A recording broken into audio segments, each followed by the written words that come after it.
Hello, and welcome back to another episode of Critical Reactions with your host, Bryan. We're going to do an album review today like we do on every other Saturday, this time looking at La Dispute's Wildlife, which is interesting because in my brain I've been reading it as Wildfire for the past week, and I'm looking at it now, I'm like, that's Wildlife. What have I been thinking? Alright, let's get into this. We have probably 3.5 to 4 hours ahead of us. Check this out. We have an hour-long, an hour-long album here, and plenty of places, most likely, for me to take a break and analyze what we're listening to. And as usual, I have no idea if there's going to be any hard stops between tracks, so I may have to pause the album in inopportune times in order to get my thoughts out. Alright, so let's dive into this. We're going to start with the first track, A Departure.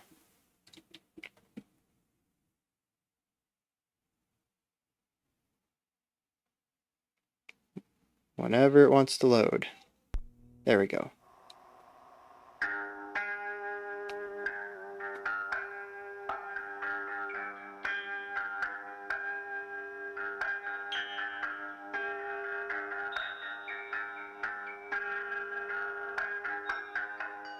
Really interesting opening here. We have a lot of ornamental ideas, lots of metal, steel percussion, chimes and bells and steel blocks, maybe a glockenspiel. It's all very compressed. Oh! Yeah, so we took that rhythmic idea and brought it in here. Interesting.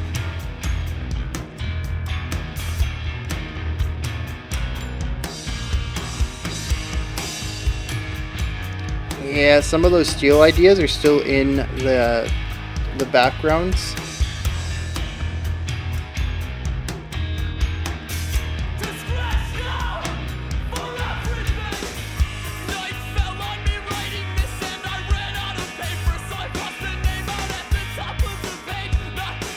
Really interesting rhythmic ideas.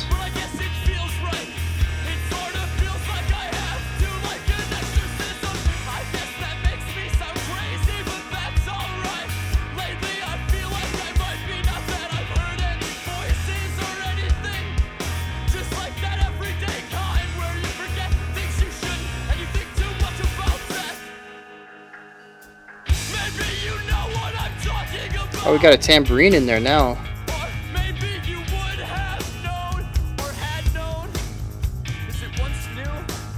Very colloquial, very spoken word.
Interesting. A lot of these lines begin on the same note or chord, and it makes all these sections sound like they're a continuation of the previous section while advancing the song in some way. And we're back to those steel ideas.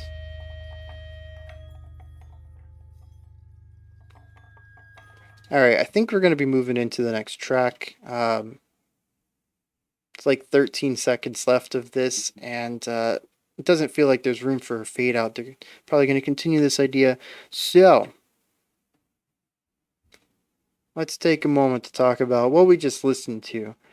If you're new here, I tend to like to stop on the first song. It's my introduction to their sound, to their overall sonic tone.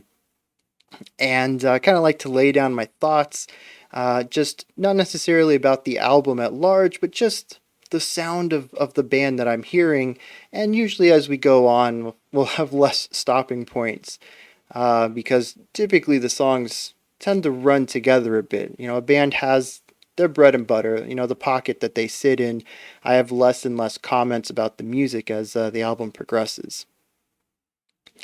Um, so yeah, right off the bat, though, it's interesting to hear how often those metallic instruments come into play. I don't know what they were. Could have been steel blocks, could have been a glockenspiel, could have been chimes, um, or even tubular bells. I mean, there's just a lot of steel-based percussive instruments out there. But we hear a wide variety of timbres of them in the beginning. There's easily at least 3 or 4 instruments in this auxiliary percussion section that are showcased in the opening. They're showcased a bit there in the outro, and there's probably a glockenspiel, to my ears, being utilized throughout this song as sort of an ornamental idea that sits around the band. Um, and like I said, it's just not something I typically hear a lot of rock or metal utilize. The glockenspiel maybe a little bit, but chimes are more of a one-off thing, right? You get that real whimsical sound when you run your hand down a row of chimes, and that's usually it. It's that one-off whimsical sound you might want to add to a song. It's not really an instrument that gets a lot of play in rock and metal. But I think it works really well. I mean, it's called metal, and this is a metal instrument, literally. It's actually kind of bonkers we don't have more bells, chimes, and glockenspiel in metal.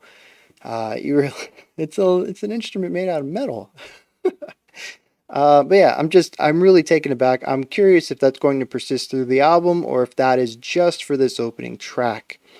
Um, Something else is the guitar and drum. Well, we'll stick with guitars for a moment. The guitars do a lot of textural play in this track. We don't really hear too many riffs. We don't hear too much melody work. There are a couple of times when they play chords, but it's sort of just vamping back and forth between tension and resolution. Um, and so a lot of it ends up being, like I said, textural or not ornamental, environmental, atmospheric, building the atmosphere and the vibe of the track. And they sort of do this in 2 ways because we have that gritty fuzziness in some of these sections, but there's also what I think is clean electric guitars in a lot of this. It is a very chill, laid back song musically when we take the vocals out of it, because I think they bring a lot of energy to the song that's just not really felt in the rest of the band. Um, so yeah, we get this a nice balance of heavier chords with clean textural sounds.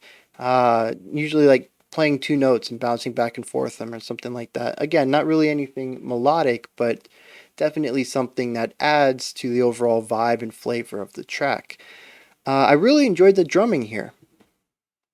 It was mostly sparse, mostly playing something to do with the meter, kind of laying down the metronome, but there are these few, 5, 6, 7 little ornamental ideas where we get a rhythmic idea that isn't so much based around the time signature or the tempo, but based around a rhythm that somebody else is performing, either the guitars or the vocals, and lining up with that.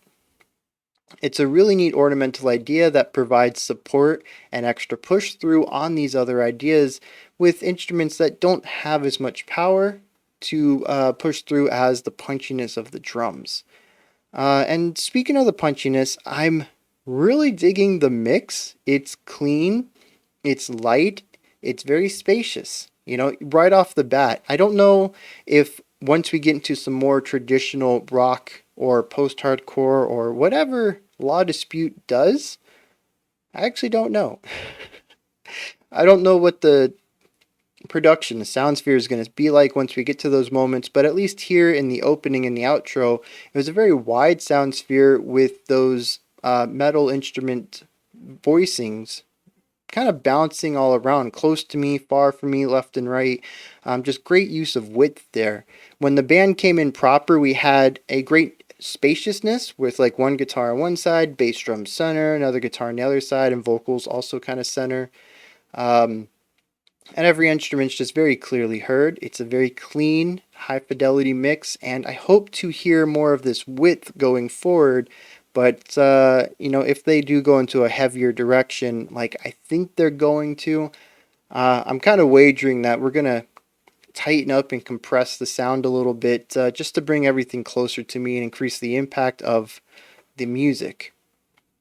And the last thing we got to talk about, which I think is the big thing here, everything else kind of fits into a genre, except the vocals. I don't know where to place these. They are compressed cleans.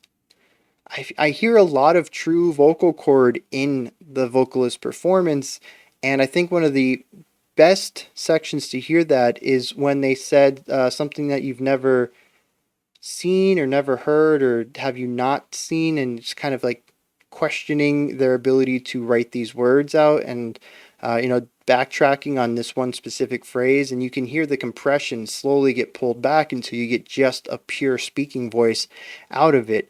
That pure speaking voice is present in every layer of this vocal style, of this vocal decrescendo, so to speak. So it really does sound like they are applying a natural compression on top of their clean vocals. It's almost like they're yelling with a fry vocal, a fry scream or fry crackle on top of their natural voice. I'm gonna wager it's an acquired taste. Right now, I'm not sold, but I haven't really heard it used in a singing style yet because, of course, this song so far, well, this album so far, this song in particular, is very spoken word. And I think because it is half singing, half harsh, I think that's why I could understand a lot of the words whenever I chose to tune into the syllabic ideas. I did pick up a lot of sentences, full on, pieces of the lyrics, but it was also incredibly dense. There's no way I could spend all my time listening to it when there's so much else going on around it. So we are going to dive into the lyrics in a second, but yeah, just the lyrical density and the vocal style mixed with the spoken word kind of wrapped in some sections idea is a bit rough for me. Maybe that's going to change, like I said, when we get to something more singy instead of talky. But right now, like I said, I think it's going to be an acquired taste. Maybe I'll acquire it by the end of the hour. Maybe I won't. Let's dig into some lyrics real quick, and we'll see what's going on here. Let's see, to scratch out for everything. That's literally how it starts. To scratched out for everything. Night fell on me writing this, and I ran out of paper, so I crossed the name out at the top of the page. Not sure why I'm even writing this, but I guess it feels right. It sort of feels like I have to, like an exorcism. Okay, so spent a long time writing this letter. Even ran out of paper. It went from day to night. And I guess there was so much writing that had to cross out the name at the top. I mean, that would be like the dear blank, right? In which case, they're not going to send this letter. Says, not sure why I'm even writing this, but I guess so maybe not even going to send it. But it sort of feels like I have to, like an exorcism. So yeah, just getting this off my chest, right? I guess that makes me sound crazy, but that's alright. Lately I feel like I might be, not that I've heard any voices or anything, just like that everyday kind where you forget things you shouldn't and you think too much about death. Maybe you know what I'm talking about, or maybe you would have known or had known. Is it once new? I don't know what tense to use. Yeah, so this is just a very colloquial speaking right here.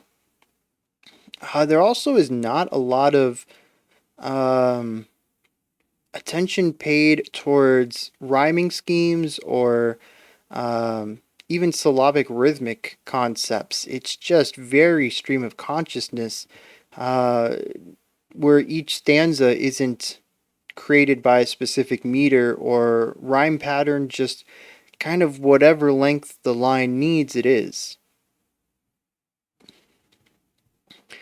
I know I never used to feel like this. I never used to think of death or hear voices. I used to feel like everything was perfectly in order, normal life, but I guess then came a departure that I know you understand or would have understood. I guess things changed after that, but I'm mostly scared now, but it's there in the stories or whatever they are. You can see it. Anybody could if they could look. I wrote some notes in the margins explaining it. The rest is in between lines or in the fine print. First, the feeling of abandonment, then trying to cope, then death and hope and the thing itself waiting for me. Itself is capitalized, so I'm going to assume death is what is waiting for them. It's all there in the pages ahead of here. It's there waiting for you or for me. I'm not sure. That's the whole story. For everything, for everything. Dot dot dot, which maybe leads into the next song. Yeah, this basically, like I said, it's a very colloquial stream of consciousness, spoken word style. It definitely feels just like reading a letter, which makes sense. It starts off as a letter. To whom these letters are for, I don't know. Not even the narrator seems to know. In fact, they might be for themselves, as they said that these pages ahead are waiting for you. Or for me, I'm not sure. And that's an interesting thing. How do you not know if you're going to be the recipient? And if you are the recipient of said letters, you would know what you wrote in them, so it's not new information. It shouldn't surprise you if you have them. I guess we're just going to dive into the next track here. I don't honestly have much to say about this. I don't think that there's much here that lines up with the music. The music is very, well, I mean, they're both kind of laid back, but, the lyrics are spoken with a sense of urgency and desperation. I might just be getting that from the vocal style, which honestly just might be the vocalist style. I've heard a couple of La Dispute's songs, not from this album, I don't think. And this is just what the vocalist does. So maybe the desperation has nothing to do with what's being said, and it's more of a thematic, or not a thematic idea, a textural idea. Just the way that the vocalist sings. Functional, I think is the word I'm looking for. It's a functional delivery. In which case, it's a good introduction to the album, assuming the album is all going to flow in a similar vein of ideas. Maybe this is the first chapter and it's supposed to be prepping you for what we're going to be getting into, which is these letters and the topics that they hold. I don't know. I guess let's dive back in here. We're going to check out the next track, which is called Harder Harmonies. We also have a few moments at the end of a departure to get through. So let's get through this and see what's going on.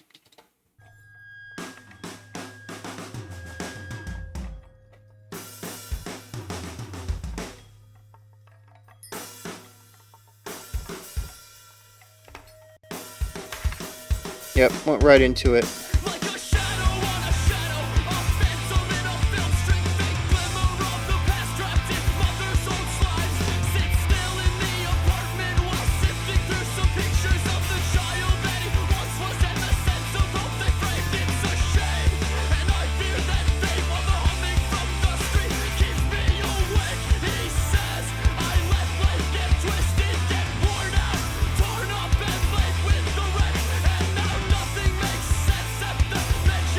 The guitars are doing an interesting thing where they're lining up.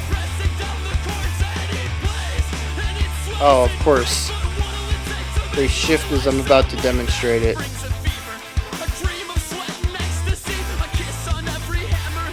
Yeah, so the guitars are rhythmically doing identical things, but melodically doing different.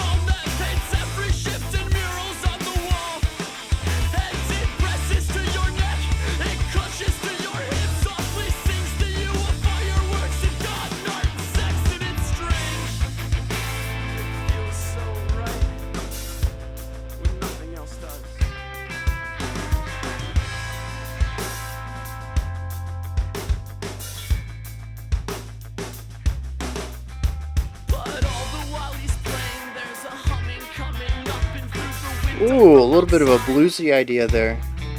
And even he has to admit a certain melody in it, but then why can't he harmonize?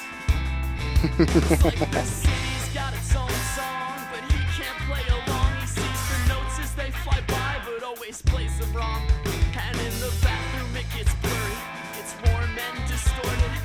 Like Really great bass presence in this track.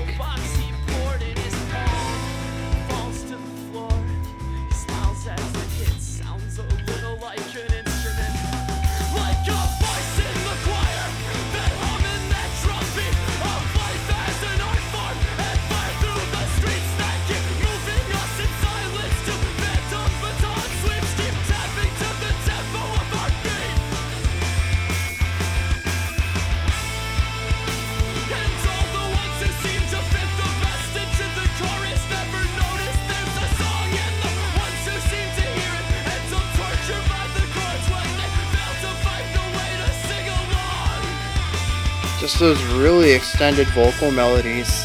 The same like one bar idea over and over and over and over, no breaks.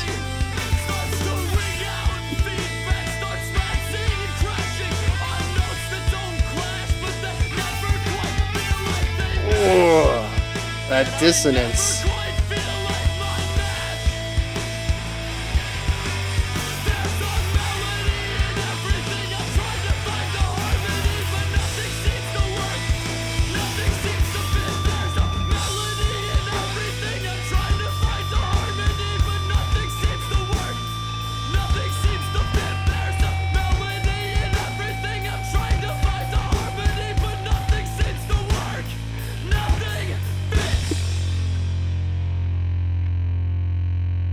Yeah, I think this one's going to go into the next as well. We're going to take a moment again to stop there.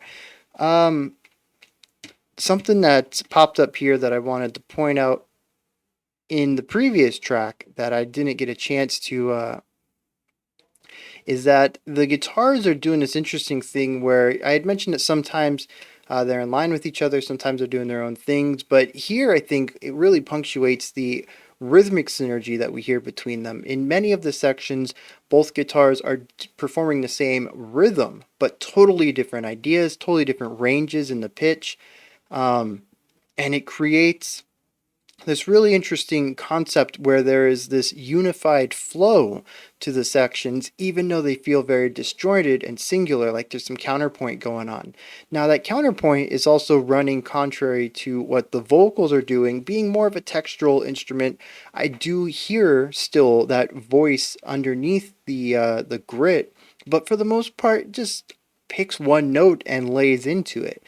So a lot of the vocal melodies tend to be more rhythmic and textual. Yeah, the melodies tend to be more rhythmically focused than melodically focused.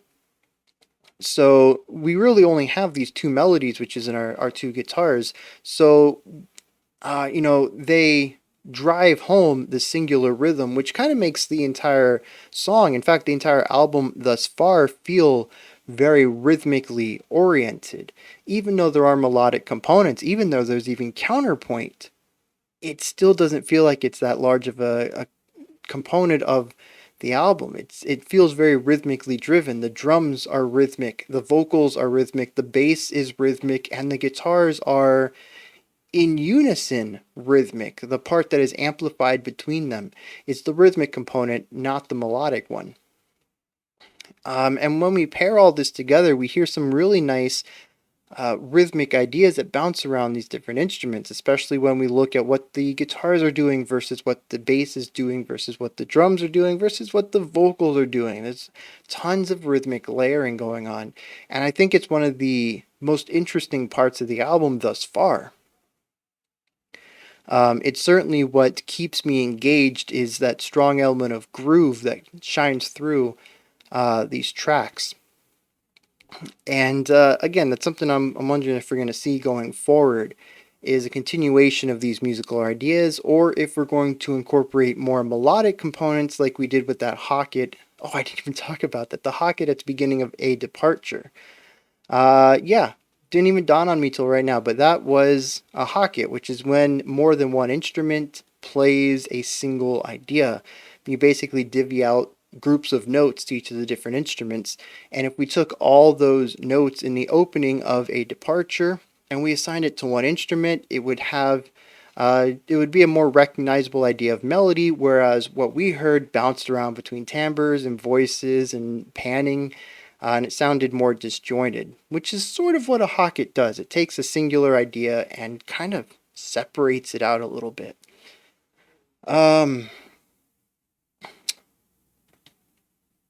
Now in here, I was kind of hoping to hear a bit more singing with the vocals, even though they are harshes, just something more along the lines of, moving away from that spoken cadence. And I don't think that happened here. So I'm wondering if this is just going to be the style of the entire album. Or maybe maybe that's the thing though. This is a series of letters that are being read, and which case it's going to be more spoken than not.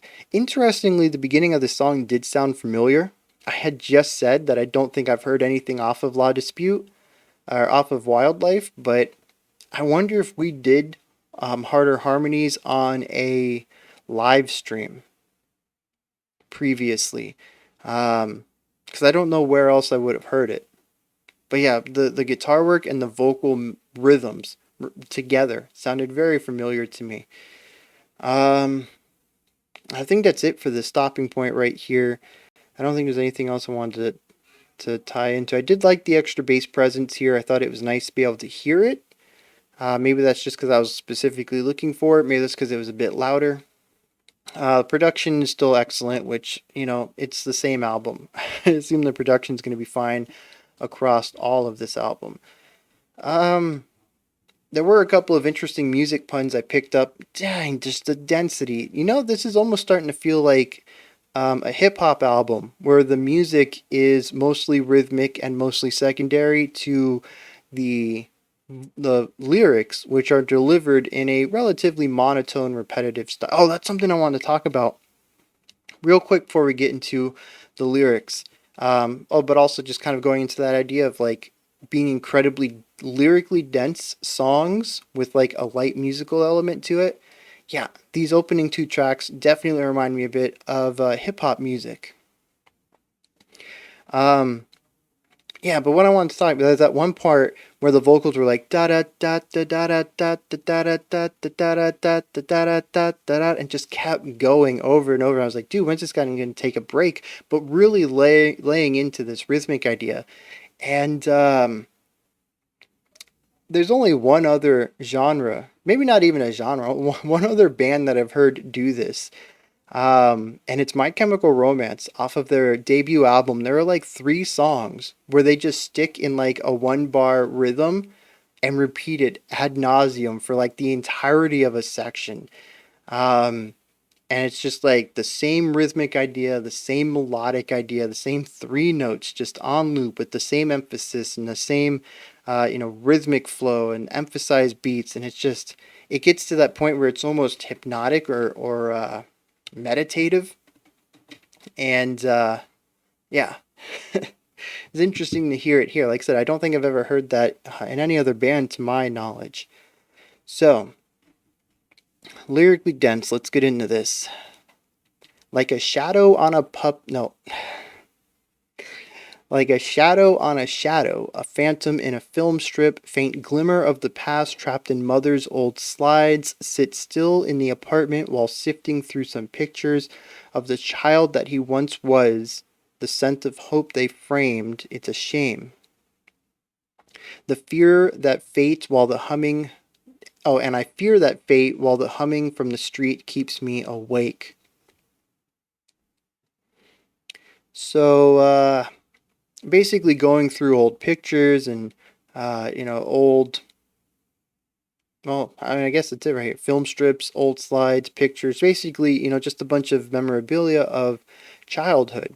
And it says that all of this is the child that he once was and the sense of hope they framed. So obviously, this person didn't live up to the hope and potential that people had instilled in him or her, in them. In fact, it's not stated because it does says the hope they framed. Well, actually, that's the wrong person, isn't it?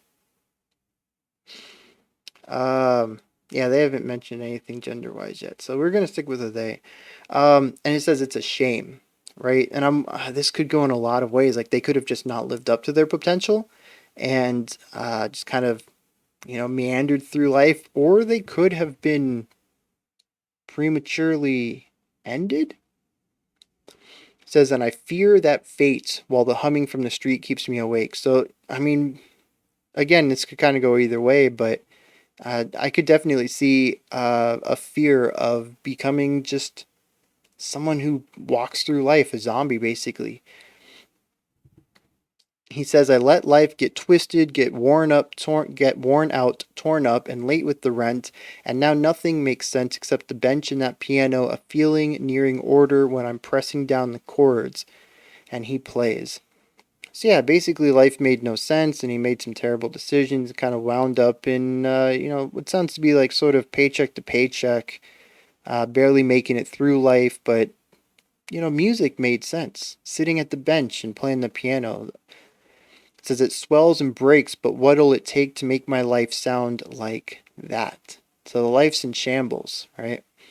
And brings a fever, a dream of sweat and ecstasy, a kiss on every hammer hit that follows as the key falls down, and bring an order first, then chaos, then a calm that paints every shift in murals on the wall.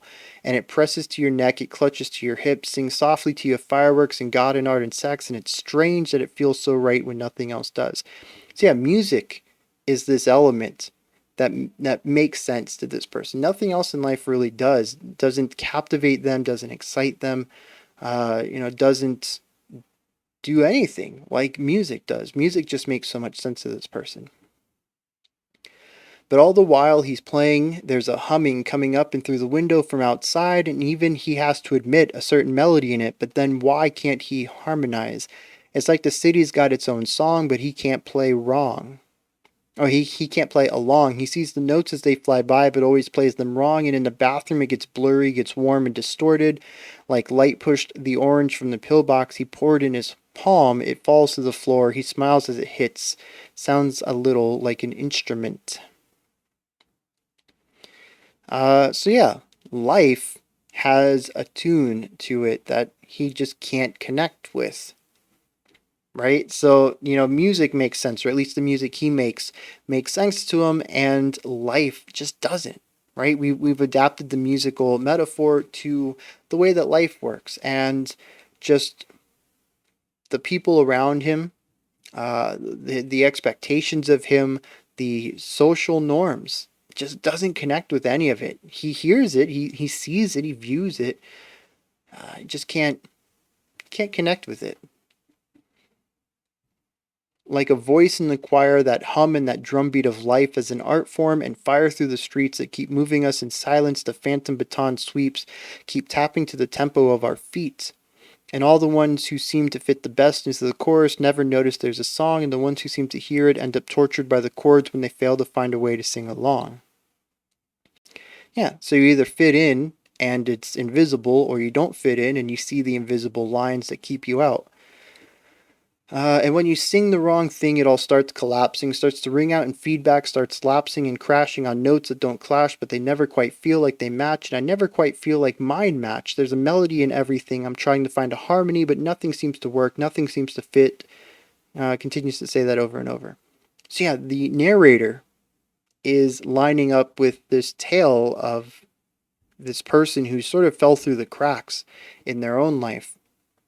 They were also seemingly musically uh, inclined, and just couldn't find ways to fit in with the rest of society. Music made sense, nothing else did work.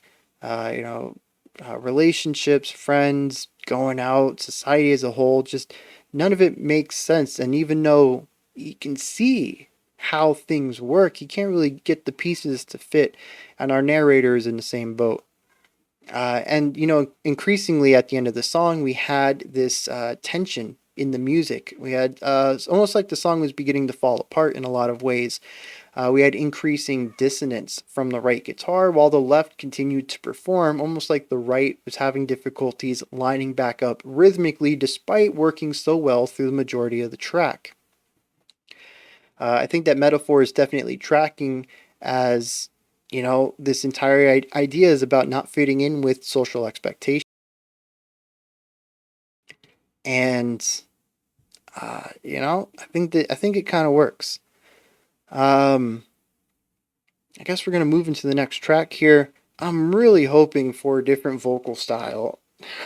Like I said, this might grow on me. I might just reach a point where it's neutral. But right now. All right, let's get into this next track. It is called... That was interesting. St. Paul Missionary Baptist Church Blues.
Yeah, see, another instance of the two guitars lining up rhythmically, but deviating melodically.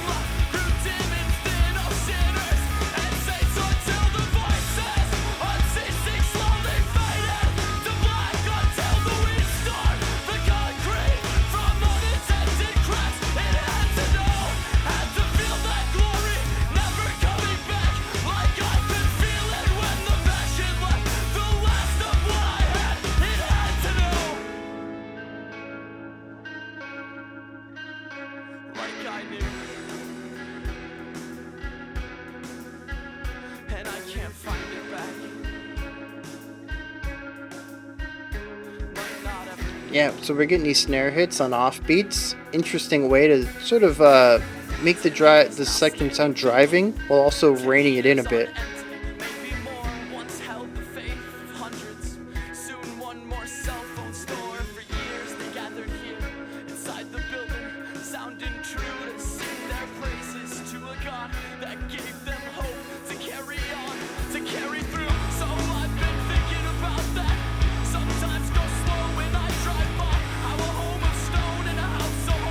The whole band together here.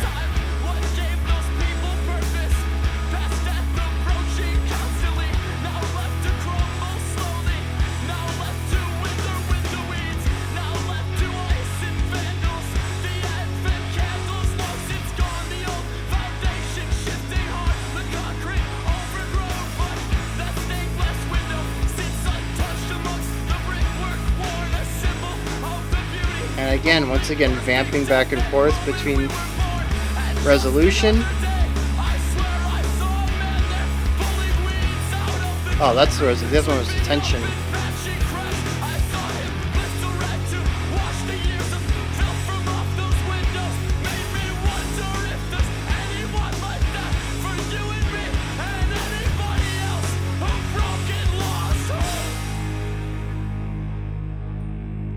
Yeah, the vocals are just kind of relentless.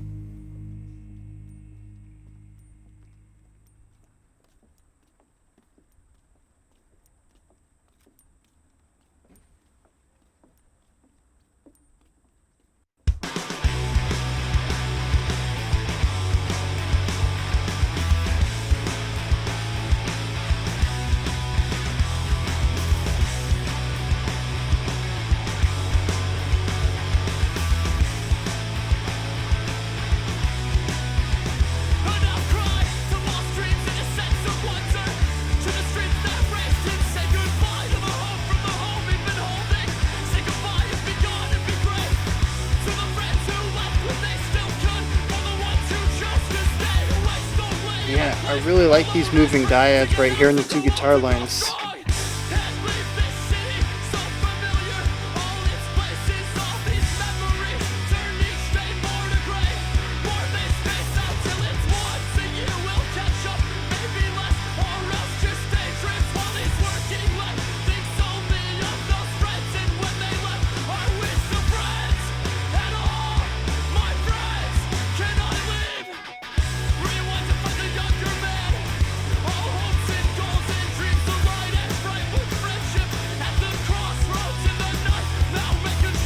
We got all these syncopated chord changes.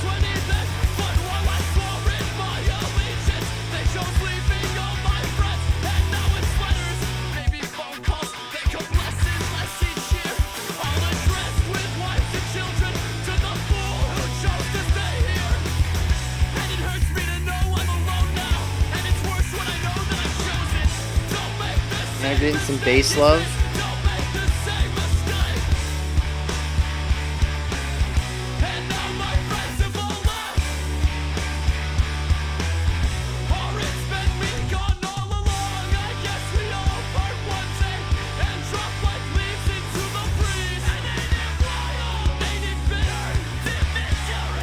Yeah, getting a little bit of that punk feel and that call and response.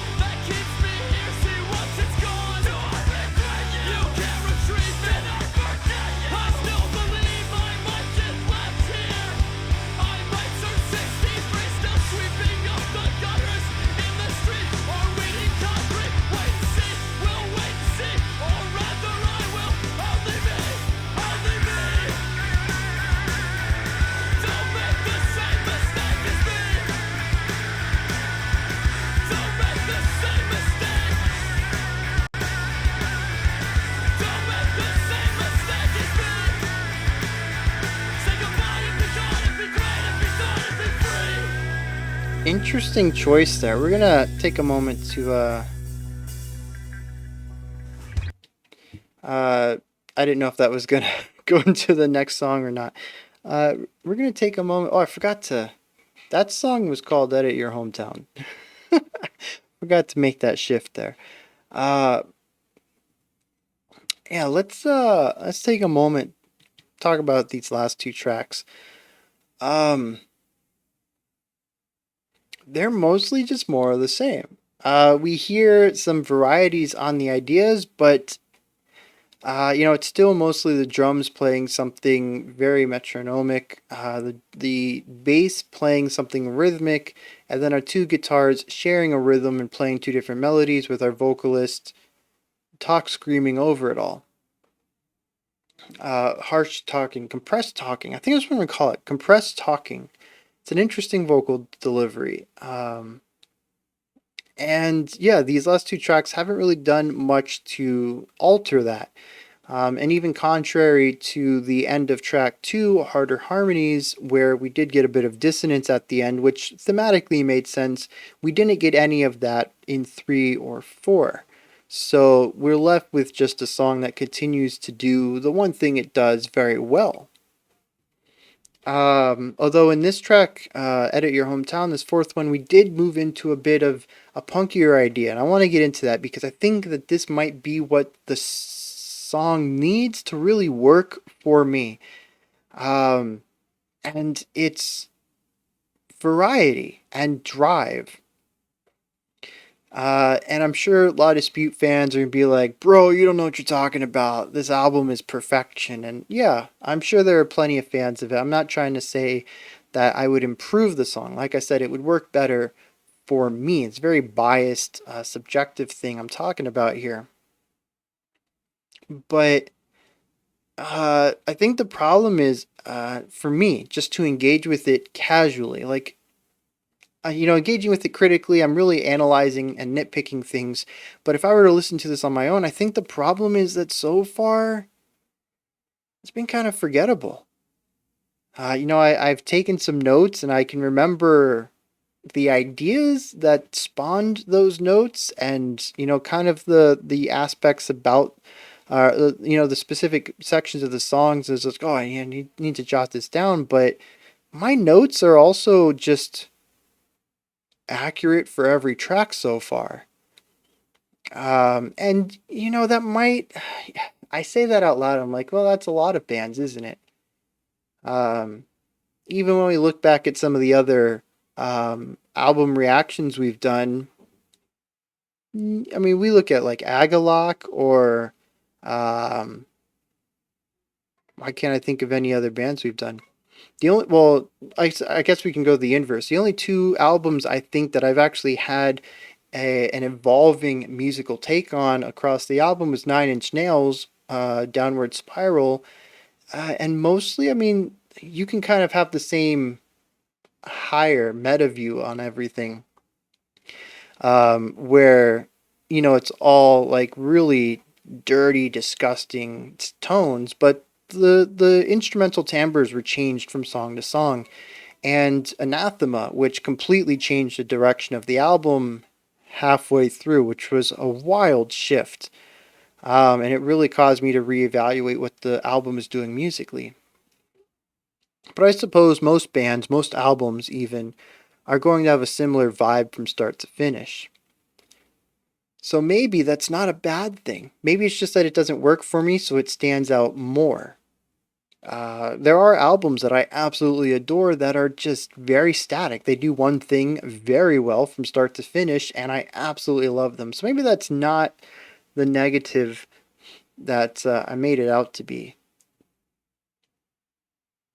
I don't know. There's just something that's not working for me, and I'm hoping by the end of the album either they change it or I figure out what that something is so I can discuss it. Because right now it's just this hidden aspect that it's making everything bounce off of me. I'm trying to get engaged in the story, and that's honestly the only thing that's really keeping me around casually. My own want to listen to this is the lyrics. I'm curious where all of this is going, but we're going to be moving into the next track, and I guess that there's going to be two guitars that are kind of doing the same rhythmic idea but different melodic ideas. The drummer is going to be holding down the beat, the bass is going to be playing some foundational stuff, and our vocalist is going to be screaming at me. And it just missing that punch that I think this track brought in. We're going to bring this back to where I started.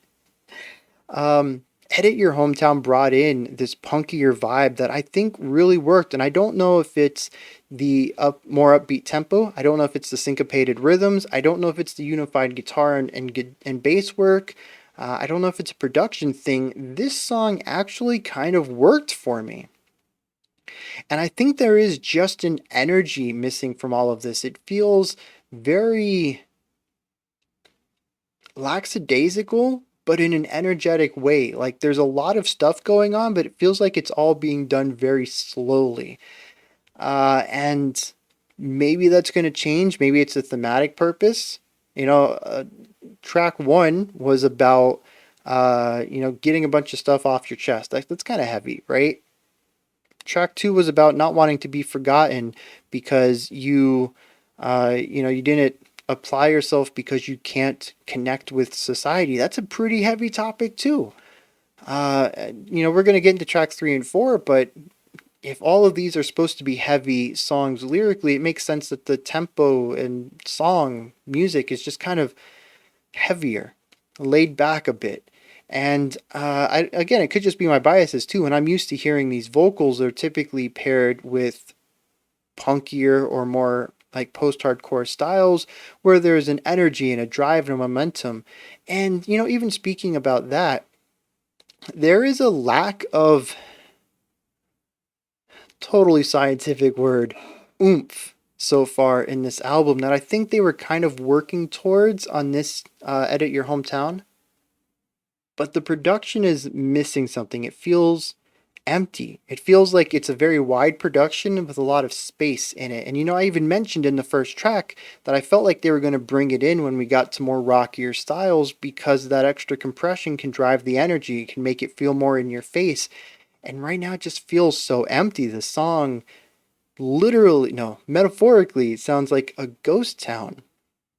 It feels like four people playing on an enormous stage for a crowd of nobody.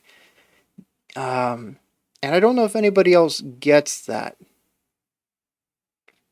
I don't know if that's the best way to explain the sparseness of the sound sphere, but it definitely feels like there's just a lot of empty space in the production. And again, some of that might just be my biases, what I expect from this style of music. I don't know. I don't know why my nose is so itchy either. Let's get into the lyrics for St. Paul and for Edit Your Hometown, and then we'll jump into the next set. What do we got here? I gotta click on the button first. There we go. All right. Stained glass, and the choir sing out that strong and ceaseless chorus here. So sweet the voices sweep like leaves into the street. On Easter, a celebration carried on for God and hope and refuge to keep each other life. Give shelter from the storm and keep warm. The congregation gathers outside in the parking lot, each service done. They keep the old hymn rolling on and on. I see the scene in color every day driving out to East Town, the old abandoned church, and have I gone the same sad way? Have I gone the same sad way?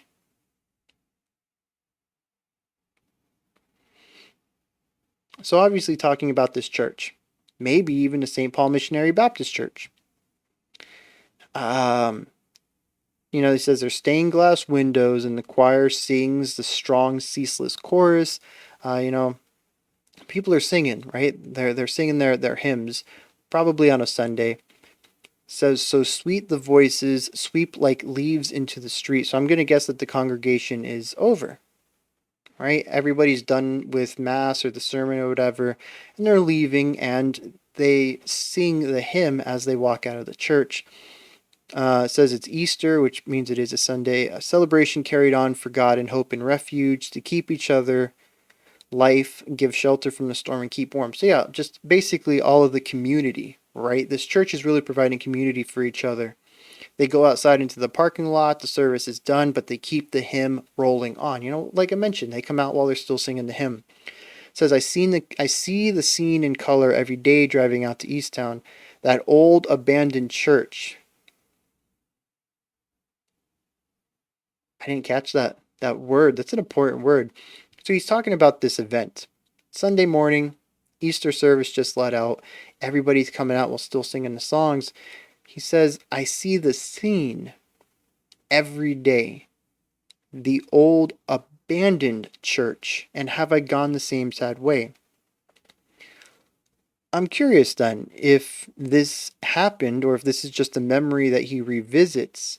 Maybe one time he remembers seeing this event happen on an Easter and it doesn't anymore. The church is now abandoned. He drives by it. He still relives the memory. He remembers, obviously this very important moment to him, especially if community is something difficult for him to come by. Assuming the song, I forgot to check. Assuming the songs are connected. I might be making the same mistake I did last time with Anathema and viewing the album as a concept album when maybe it's not. And he questions, am I the same way? Did I used to be a thriving person who had community and, people were excited to be around me? And am I just not that? Am I the abandoned church now? says through the 60s flourished in the 70s in flux, the 80s fluctuate each year, unclear of when the money would dry up, and when the 90s violent crime and rising unemployment rates came by, that parking lot grew dim and thin of sinners and saints, until the voices unceasing slowly faded to black, until the weeds stormed the concrete from unattended cracks. If it had to know, had to feel that glory never coming back, like I could feel it when the passion left, the last of what I had. It had to know that I knew and I can't find it back. Might not ever. So yeah, the church was strong in the 60s and kind of fluctuated a little in the 70s, and the 80s were kind of unclear of when, as they said, the money would dry up, right?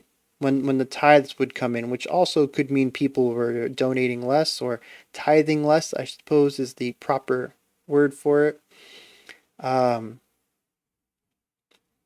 and then eventually they might have run out of money to keep the church up, and the 90s brought about violent crime and rising unemployment rates. People definitely had less money to help the church out, and because of that, people stopped going.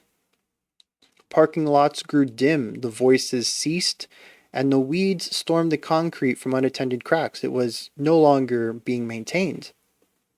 And he puts a little bit of personification into the church, says it must have known that that glory, that height that it had in the 60s wasn't coming back. Just like I feel like my passion is never coming back. Not like it used to be anyways. Maybe it might never come back. 10 years now standing vacant, 10 years on empty, maybe more. Once held the faith of hundreds, soon one more cell phone store. For years they gathered here inside the building sound and true to sing their praises to a God that gave them hope to carry on, to carry through. So I've been thinking about that, sometimes go slow when I drive by, how a home of stone and a house so holy grows so empty over time. What gave these people purpose past death approaching constantly, now left to crumble slowly, now left to wither with the weeds, now left to ice and vandals, the advent candles, long since gone. The old foundation shifting hard, the concrete overgrown, but the stained glass window sits untouched amongst the brickwork worn, a symbol of the beauty only perfect at that moment we were born. And just the other day I swear I saw a man there pulling weeds out of the concrete, sweeping up and patching cracks. I saw him lift a rag to wash the years of filth from off those windows. Made me wonder if there's anyone like that for you and me. Anyone else who broke and lost hope. Oh, it says made me wonder if there's anyone like that for you and me and anybody else who broke and lost their hope. So yeah. It says that the church has been abandoned for 10 years and he thinks it's interesting or maybe even sad that a place that used to bring so much hope and pleasure lit up people's lives. So, even at times that they would sing out unto the heavens after the congregation was over, that's now empty, crumbling, withering, left to vandals. If that could happen to a holy place, what could happen to me? It says, but he sees people out there, or at least a man, out there maintaining the place, pulling up the weeds and cleaning down the stained glass windows. He wonders if there's anybody out there who wants to help maintain him.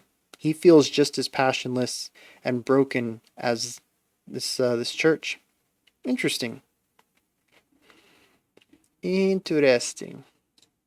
So we go to edit your hometown.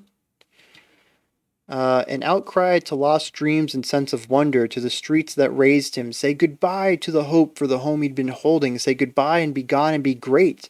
To the friends who left when they still could, for the ones who chose to stay and waste away unplaced alone and pray. To get out, to grow old, to grow strong and leave the city so familiar all its places. All these memories turn each day more to gray. More they space out till it's once a year we'll catch up, maybe less, or else just daydreams while he's working late. Thinks only of those friends and when they left. Are we still friends at all, my friends? Can I leave? So yeah, sticking with this idea of somebody who is still in their hometown, who is not really done anything. assuming that we're still looking at the same person from track two, they feel like music's the only thing that makes sense to them. They don't connect with their community. And now we've seen that they also kind of feel passionless, maybe about that music even.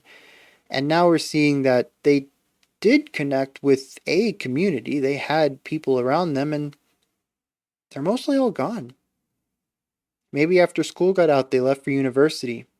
Maybe they went to the military or just went abroad, moved to another country.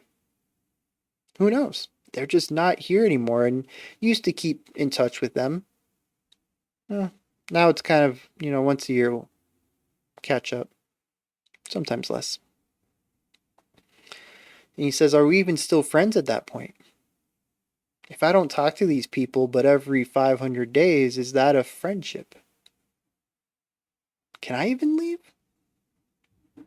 Rewind and find a younger man, all hopes and goals and dreams alight, and bring with friendship at the crossroads in the night. Now make a choice, the city said. We were barely 20 then, but while I swore at my allegiance, they chose leaving. All my friends. And now it's letters, maybe phone calls that come less and less each year, all addressed with wives and children to the fool who chose to stay here. And it hurts me to know I'm alone now. And it's worse when I know that I chose it. Don't make the same mistakes as me. Don't make the same mistake. And now my friends have all left, or it's been me gone all along. I guess we will part one day and drop like leaves into the breeze. And ain't it wild? Ain't it bitter? Did it carry you from me? But it's the coping with my fear that keeps me here. See, once it's gone, you can't retrieve it. Do I regret it? Do I forget it? I still can't believe I still believe I might get left here. I might turn 63 still sweeping up the gutters in the streets or weeding concrete.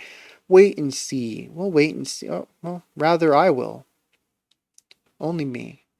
Don't make the same mistake as me. Say goodbye and be gone and be great and be done and be free. So yeah, going back to the idea of lost community and interesting things here. So, the song is about childhood friends leaving, like I just stated, and one person out of this clique that stayed back, pledged the allegiance to the city, as he states, and just kind of gets in contact with these old friends less and less, and they've moved on with life. Says he might get a letter or a phone call, but all those letters are addressed with wives and husbands and children and family. They've settled down. They have their own family and a new life, basically. They have their jobs and, their family and maybe new friends. It's kind of like hanging on to old baggage at this point, which I think goes into that old idea of, are we even still friends at all? He says, don't make the mistake I did. It says, leave, get out of here. Be great, be done, be free. And I think this song actually kind of hits pretty hard because that's kind of me. Fortunately, I still talk with my friends daily, but there was probably a good 7, 8, 9, 10 years where just didn't really talk to any of them. We all went our own ways.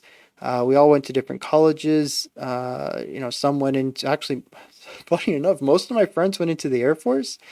And yeah, we kind of chit-chatted every once in a while, but nothing really substantial. It wasn't until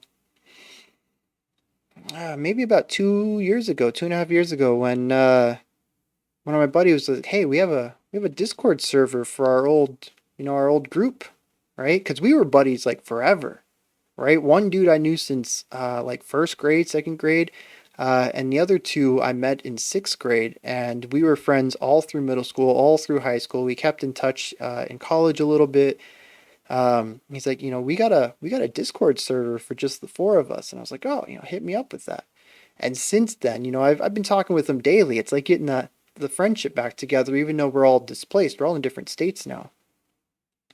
So, I can say I'm very fortunate enough to have landed in that situation where it's not so much of catching up every year. It's kind of back to being daily buddies again. But I can see a lot of people not having that opportunity. And yeah, and then, kind of questioning what you're doing. Should you have left as well? Now, we're at this point in the game. We're like a third, almost, third way through this album. And so far, I'm not really hearing much that lines up sonically and lyrically.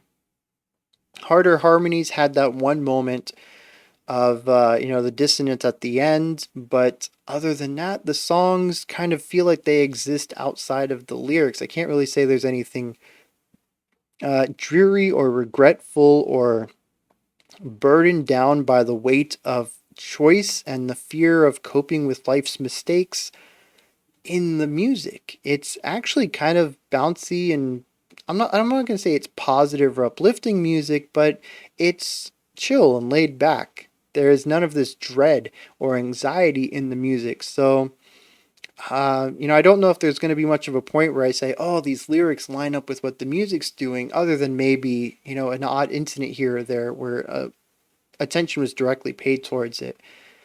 And at this point, like I said, I'm still kind of here for the story. I'm intrigued on where they're going to go with this.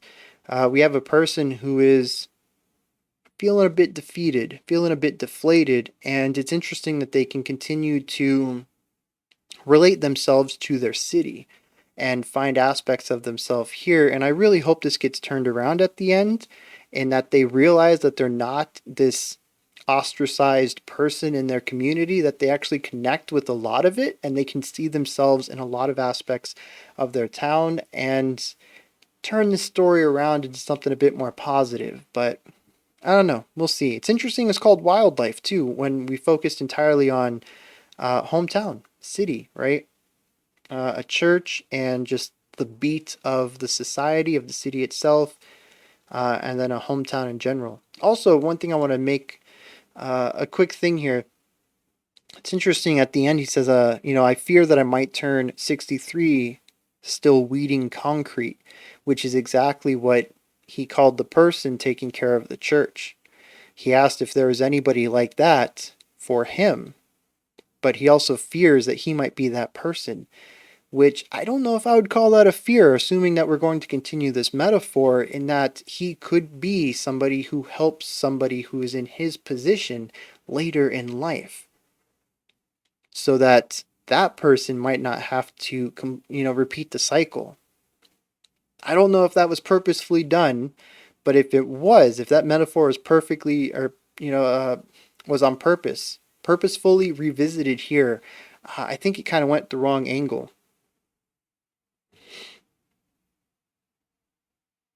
Anyways, let's move on. I guess we're going to check out the next track here, which is called A Letter.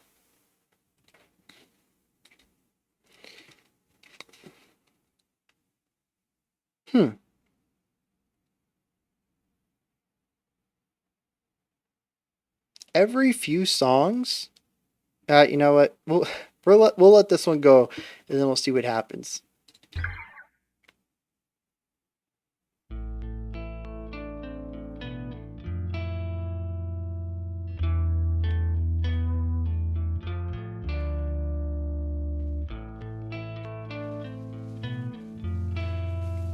The one or two notes over here every once in a while.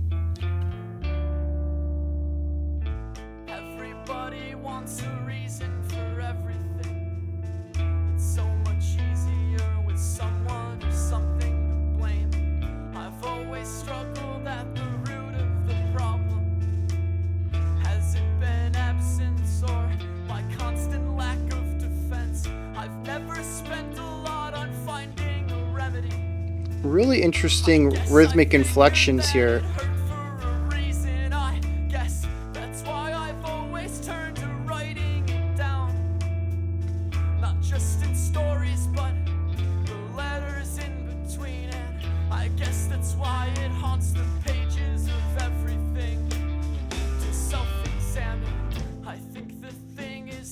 Shut off from everything, from friends and family and my own ambition.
So this whole section here shifted to a 7, but we're revisiting this idea of just the cyclical concepts. So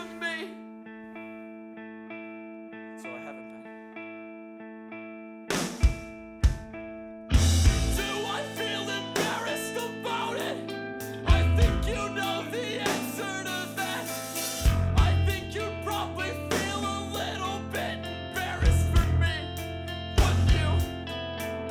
I know I should have moved on ages ago, been happy already, but it's never been that easy for me. Or maybe it was me that made it so hard. I know I've only ever tried a handful of times to sever this thing torturing me. It never got me anywhere with anyone. No friendship or hobby, no lover's bad words. But looking back, I maybe never tried hard enough, and it is my fault. Maybe I never tried at all.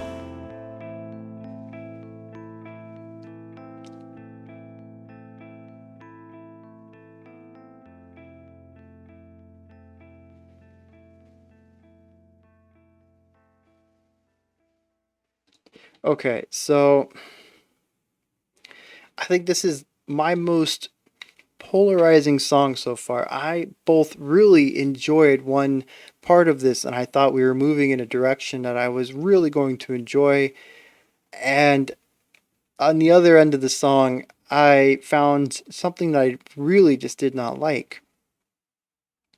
And I think that's where a lot of this album is going to be for me, where I really like some parts, but there's enough of it that's going to push against me that I'm either just going to have to learn to enjoy if I want to listen to this song again or listen to the album again, or I'm going to end up not checking it out more because of it.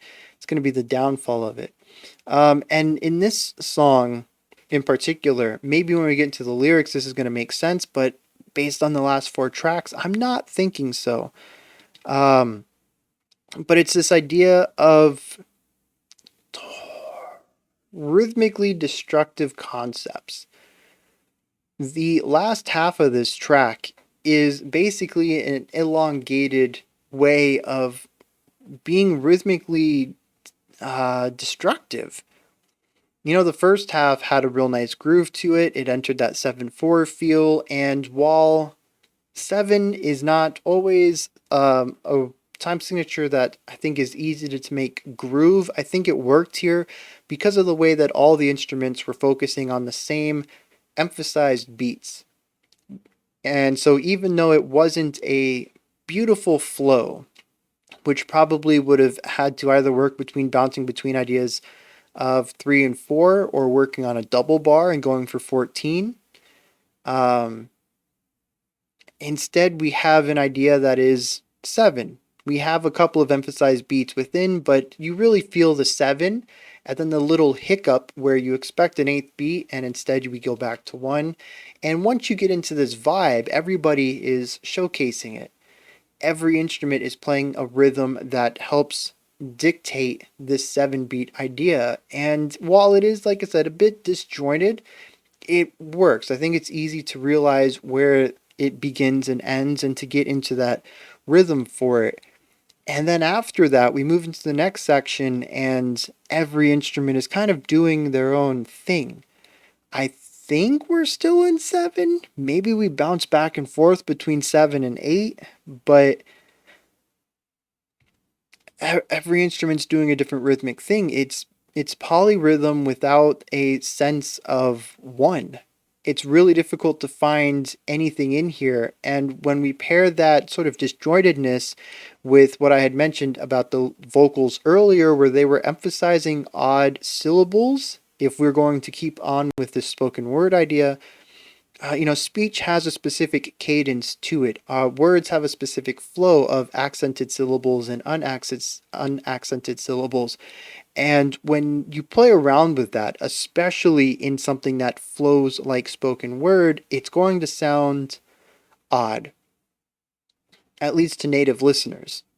or yeah, people who speak the language that you're singing in. Um, and this is something that I've talked about with artists like Bjork, where some of the words, the wrong syllable is emphasized for the word itself, and it makes it sound odd, unique, very different, because I'm expecting a word to have a specific flow to it, and she changes that flow up. Um, and that's happening here too, but instead of in a way that just kind of makes it unique and I can kind of say, oh, that's avant garde, here I feel that it's being purposefully disruptive. I don't often think that the accented syllables are lining up with anything the rest of the band is doing outside of that one section where everybody was in on the same idea to help sell that seven. So instead, we have a section that is already falling apart rhythmically, and on top of that, you're speaking words with an odd syllabic phrasing to them and making it sound uh, even more disjointed. And those rhythms, not only do the words sound odd to my ears, but the rhythms, the accented beats, are not lining up with the other instruments either. And like I said, maybe we'll get into the lyrics and it's about discombobulation, right? Things falling apart, not working together, pieces falling, in which case I'd say, okay, that works thematically. But musically, I really enjoyed the beginning of this section. I thought the beginning had some really interesting ideas to it. The vocals kind of moved back a little bit, took off some of that compression, and hit different notes. There was some variety in delivery there before going into what I would say is really close to a traditional fry, kind of getting rid of most of that true chord vocalization in there. It was really going more towards a typical metalcore fry scream vocal. So we had a little bit of variety there too in the vocal delivery. And that was paired with some moving music as well. And I was like, yeah, so I was getting into it. I don't know if I was physically showing any of that, but I really enjoyed the first, minute and a half of this track. Then we hit the seven and felt a bit odd, but they really landed in the seven and made sure I think almost anybody could feel it out, even if they didn't know it was in seven. And then it's like they tripped trying to trying to stick the landing on this, and the last third of this track just falls apart. And it's really frustrating to hear them begin to do things that work for me as a listener and kind of step away from it. I'm like, okay, they're just doing what I'm enjoying in their own style, and that's the seven. I'm like, okay, that works. And then just completely go the opposite direction on it. And I think that's my whole listen right here is frustration. It feels so close to something I would enjoy, but there's always something getting in the way of it. And again, I want to make this clear. I don't think they should change at all. The sound of the band, at least to my ears, is fairly unique. There are very few bands I've listened that sound like this. And I do not want to remove this from the world. I don't want to change them in any way to make them more palatable to my ears because that's probably going to bring them in line with some other genre. But at the same time, like I said, it's a little frustrating to feel it almost click for me and then something just trips and gets in the way. I think that's going to be the last thing I say about my enjoyment of it because I don't want this review to be predicated by whether I enjoy it or not. I don't typically bring that up, but I think this is the first one we've listened to that wasn't I love this or it's okay. It's I really want to love this, but I'm kind of really don't. I think it's a unique case so far in doing these album reviews on where I sit casually listening to it, my personal enjoyment of it. It's kind of all over the place. Usually I have a pretty static area, I love it or I don't love it or it's fine, it's not abrasive, it's just not anything I'd listen to, usually a static area, and here it's like the needle just keeps flipping. I love this section. I hate this one. This one's fine. I want more of this, but we've lost it. It's a roller coaster ride. which is interesting because sonically the album has been pretty safe in doing the same thing from start to finish. The roller coaster ride typically comes from the highs and lows, the peaks and valleys of the music, and here it's coming the peaks and valleys of my enjoyment. All right, like I said, that's going to be the last thing I talk about as far as my enjoyment, unless something drastically changes here. Let's get into the lyrics here for A Letter. Everyone wants a reason for everything. It's so much easier with someone or something to blame. I've always struggled at the root of the problem. Has it been absence or my constant lack of defense? So that's interesting. Everyone wants a reason for everything, which I think, yes. I don't know if that's just our natural state of our brain to want answers to things, but I mean, whether it's how the world works and scientists going through and discovering how it works, or just a simple thing like a cliffhanger ending to a story and you needing to hear the end of it, we want to know how things work, how things end, how things cooperate and build and grow, and we need reasons. It says, yeah, it makes everything easier, especially if there's something to blame for our shortcomings. I've always struggled at the root of the problem. Has it been absence or my constant lack of defense? Coming into the idea of wanting a reason for his failure.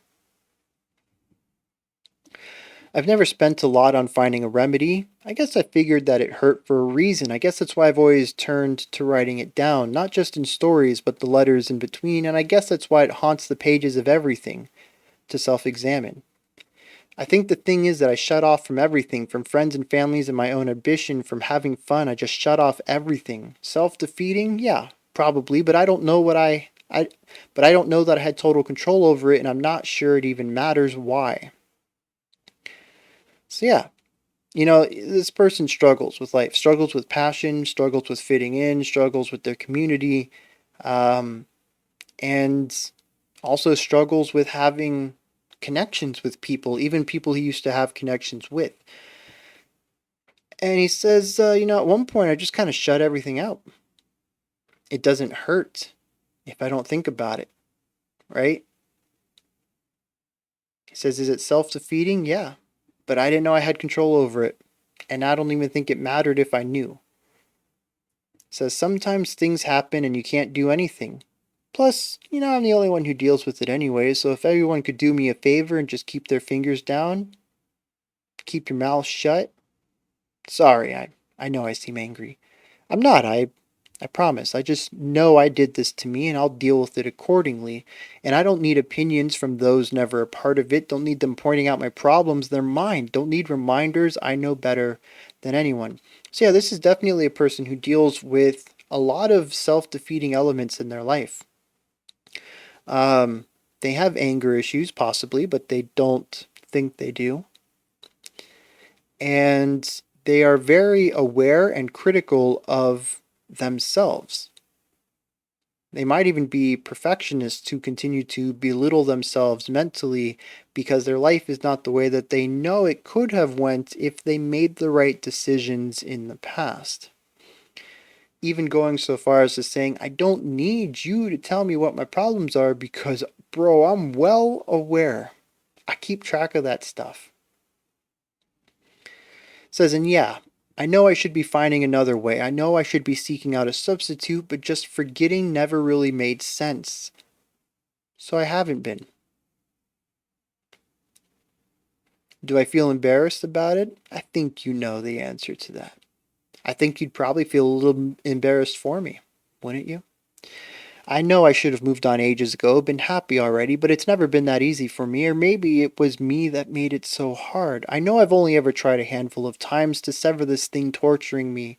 It never got me anywhere with anyone, no friendship or hobby, no lover's bed worked, but looking back, I maybe never tried hard enough. And it's my fault, because maybe I never tried at all.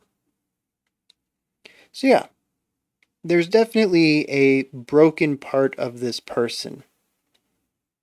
Or at least they believe there is.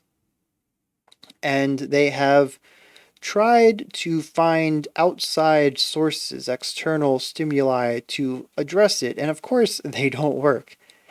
said that he's tried to find friendship or hobbies or lust. And none of that has solved this part of him that lacks the passion to do much in life. It says maybe I didn't try hard enough. I agree with that. Even at the end, it says maybe I never tried at all. I mean, I think in a sense, this person did try. They just went the wrong routes. It's an internal thing, and they tried to find external remedies for it. So yeah, we have somebody who definitely seems like they are depressed, very fed up with life, and fed up with being who they are, thinking that they could have been a better person if they had taken different actions in life. And yes, that's going to be completely self-defeating. It's going to reinforce the idea that you can't be happy. He even says at one point, maybe I made myself this way. And, maybe I made this so hard. And yeah, every moment that you say, if I had just done this other thing 10 years ago, I wouldn't be here. So obviously I deserve it because I didn't take that decision. That kind of idea. When you do that to yourself for hundreds of minute decisions over your life and you're constantly grilling yourself over things that you should have done in the past, you're going to make yourself numb. And that numbness is going to spread through the rest of you. It's also going to create a voice in your head that constantly tells you these things, constantly belittles you and tells you that you don't make good decisions, that life could have been so much better. Yeah.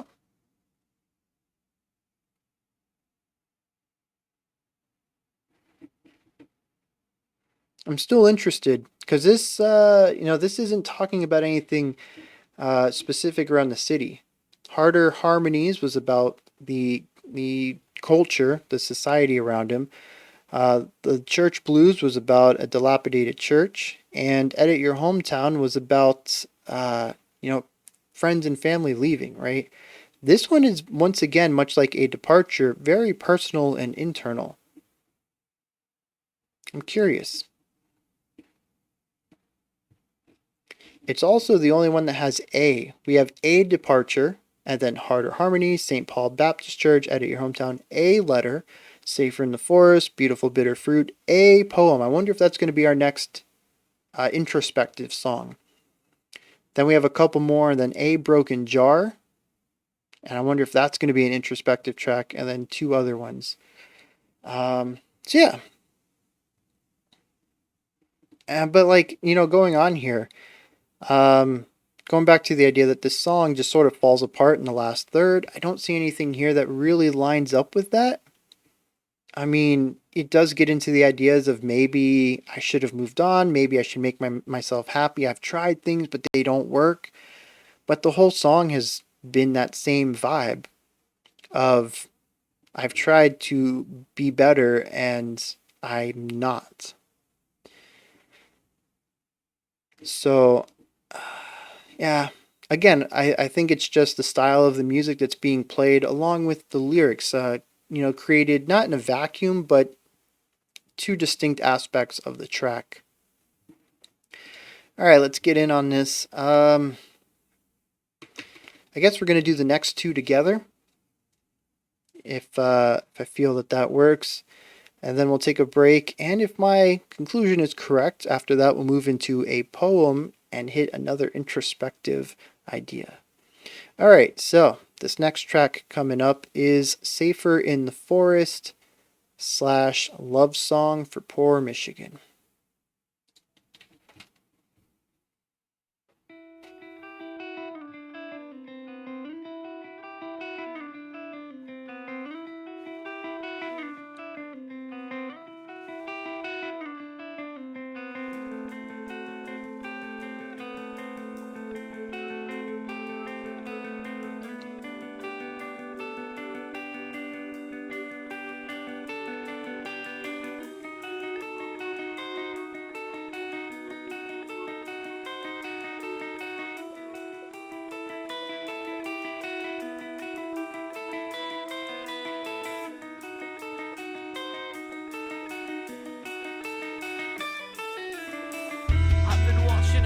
thaw come around. I've been waiting in the cold and hazy blue. I've been driving alone out to the edge of town. The bass is very huge compared to every other instrument.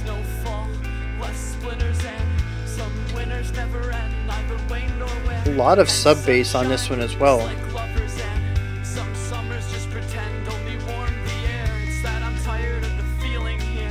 It's too near to death, it's too jobless year round. It's not the weather in the city or the highway moan, not the streets or the buildings, neither wooden or stone. Every reason to leave this place behind. Why I should be alone or made of flesh and bone.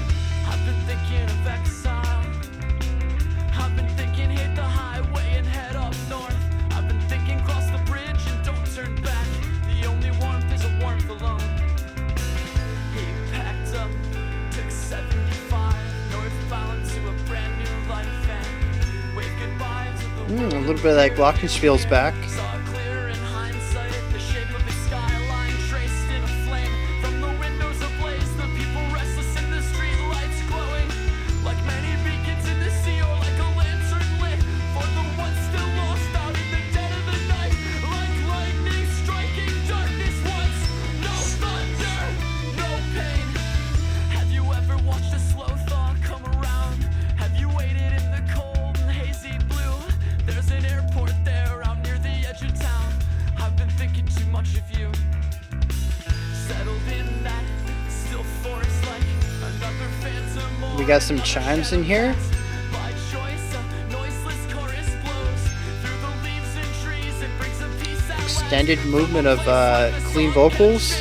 Just when he was starting to get it, when he was starting to trust, there'd be a day he'd find a way to keep the rust at bay. There'd be a day he'd find a hub to help him muffle the past. Like thunder underwater, he hears it fading yet feels no pain at all.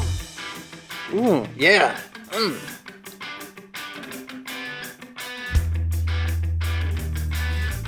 The bass bringing in the tension. To a boring, desperate city. It's been weeks since I've been around you. Has the fear begun to fade away? I sunlight when it sinks. It's a very, Are they now building yeah, it's a fuller sounds. boarding up the fronts? Has the whole town been foreclosed now? And what happened to those youthful dreams sunk deep in the river? Weaker got tangled up in weeds, or else they're stumbling drunk on wealthy street, or making plans. We got the tambourine back on the left, emphasizing the This place I won't the beats there. just need a change of scenery. I will hold these old streets sweetly in my head like her, and I will praise their bravery always till the end. Let us confess the plague of joblessness, a temporary illness. Let us wave their flag from there to here and then over and again. And let us hope for better things, though we may not ever get them. We will rise again from ashes one day. Until then, roll, just roll me away. I must leave, but swear I will carry you in me until the end. Yeah, melodic lead guitar. Your desperate friend.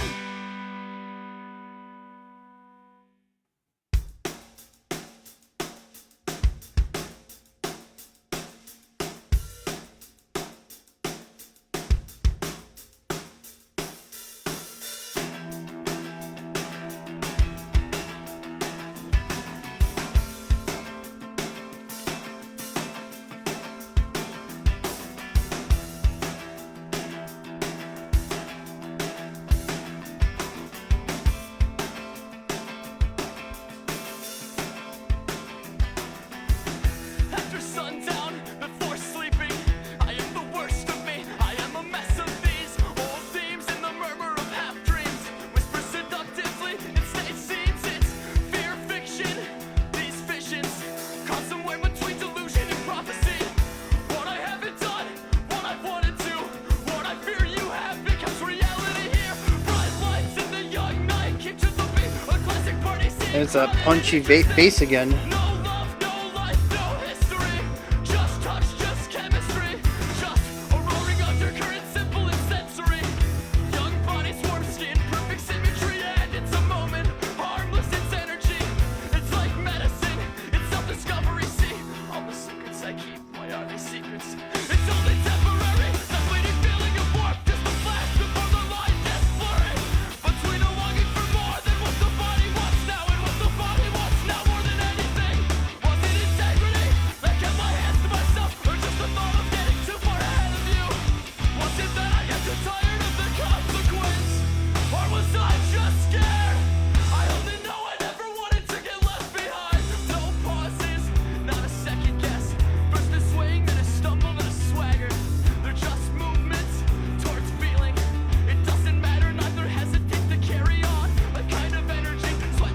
am digging more of this clean approach to a lot of these sections. I think it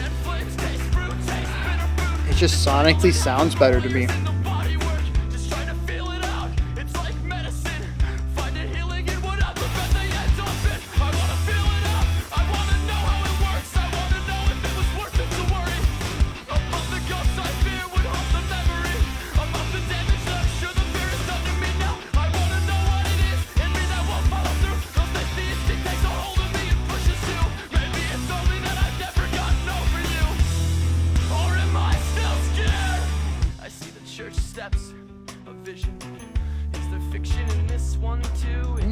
Interesting.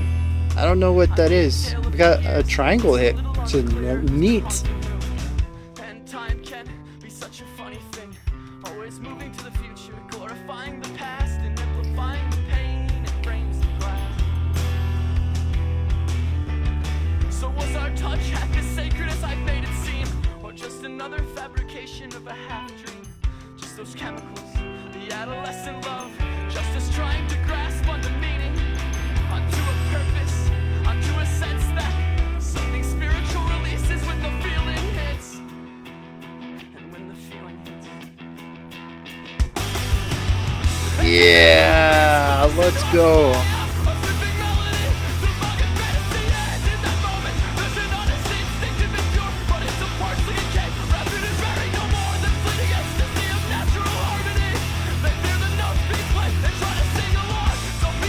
Yeah, this is what I needed.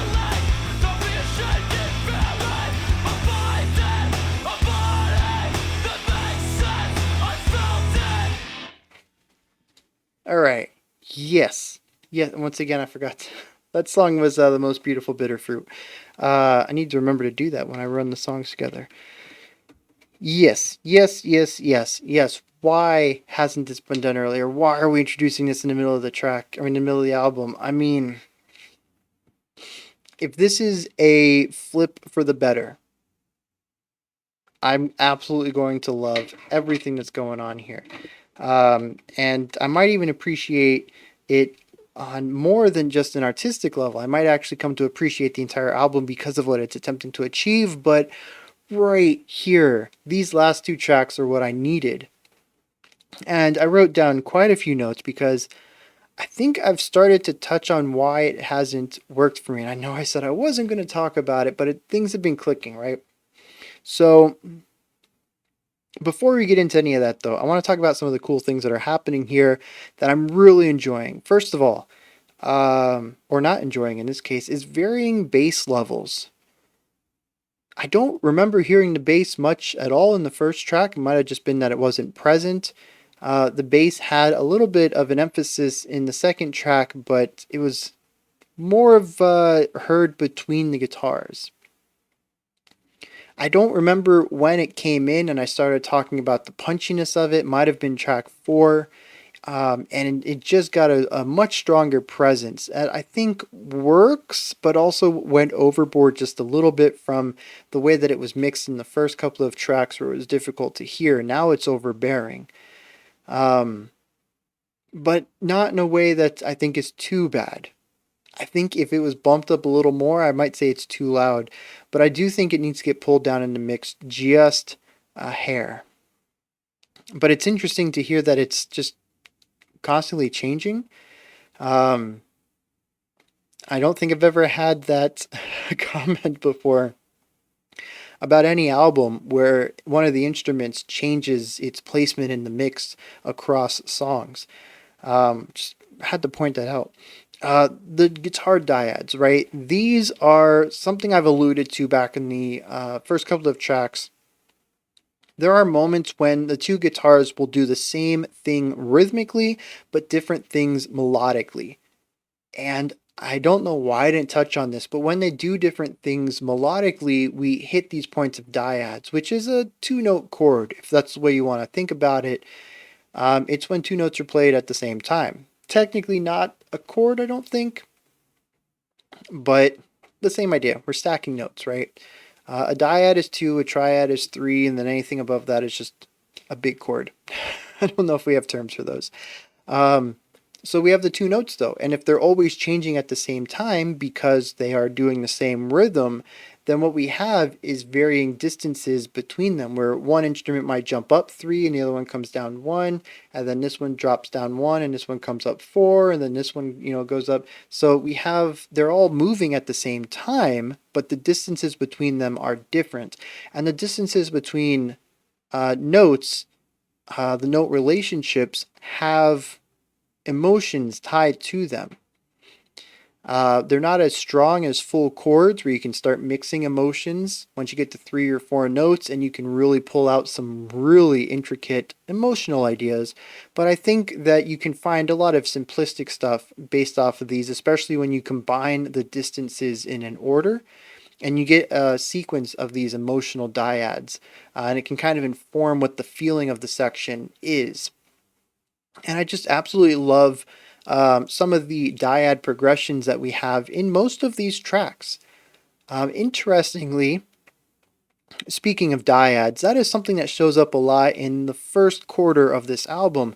And the last two tracks, we move to a lot of sections of unified guitar work, which was something we alluded to a little bit at the beginning, where we had 50-50, right? Sometimes they would do the same thing and then they would split and do their own, and then they come together and then they'd split. After A Departure, we went into a series of songs that had greater emphasis on the split. After A Letter, we've moved into two songs that have a greater emphasis on the unification. And it's really allowing these two songs to come through with that punch that I was talking about that was missing. And it's why these two songs work so well for me. The production is starting to feel fuller. I even mentioned that at the very end of this song when that final minute came in and we came to that big part. I was like, yes, we're finally filling out the song. And this is what I was talking about when I said maybe at the end of the album we're going to appreciate it, because contrast, contrast, contrast, contrast. I talk about this all the time. It is so important when doing something like this. We have gone 6 songs with a lack of punch. Or not to say a lack of punch, but just not filling out the sound sphere as much as they could. They basically said, hey, we have this giant balloon, we are not filling it up with air. And I don't know about you, but if I see a giant balloon, I want to see it full. I don't want to see it deflated on the ground. I want to see a hot air balloon being lifted into the air, right? I want the spectacle of that. You don't show me that you have the world's biggest something and then not fill it up. If you have the world's biggest bowl, I want to see a bowl of cereal. I want to see a bowl of cereal the size I've never seen before. And that's what they did here. They're like, we have this huge sound sphere. We're going to play in about 20% of it. And it's always felt so empty. But if they hadn't have done that, this would not hit as hard. And I don't know if it's going to ultimately pan out. Sometimes when you play the long game like this, you're going to lose people along the way and they're not going to get that payoff. And that payoff, I think, is going to have to continue on through the rest of the album for me to really think it was worth it, because 6 songs in before you, hit the big moment is a big ask for a lot of people. But ultimately, I'm glad, well, I didn't have a choice.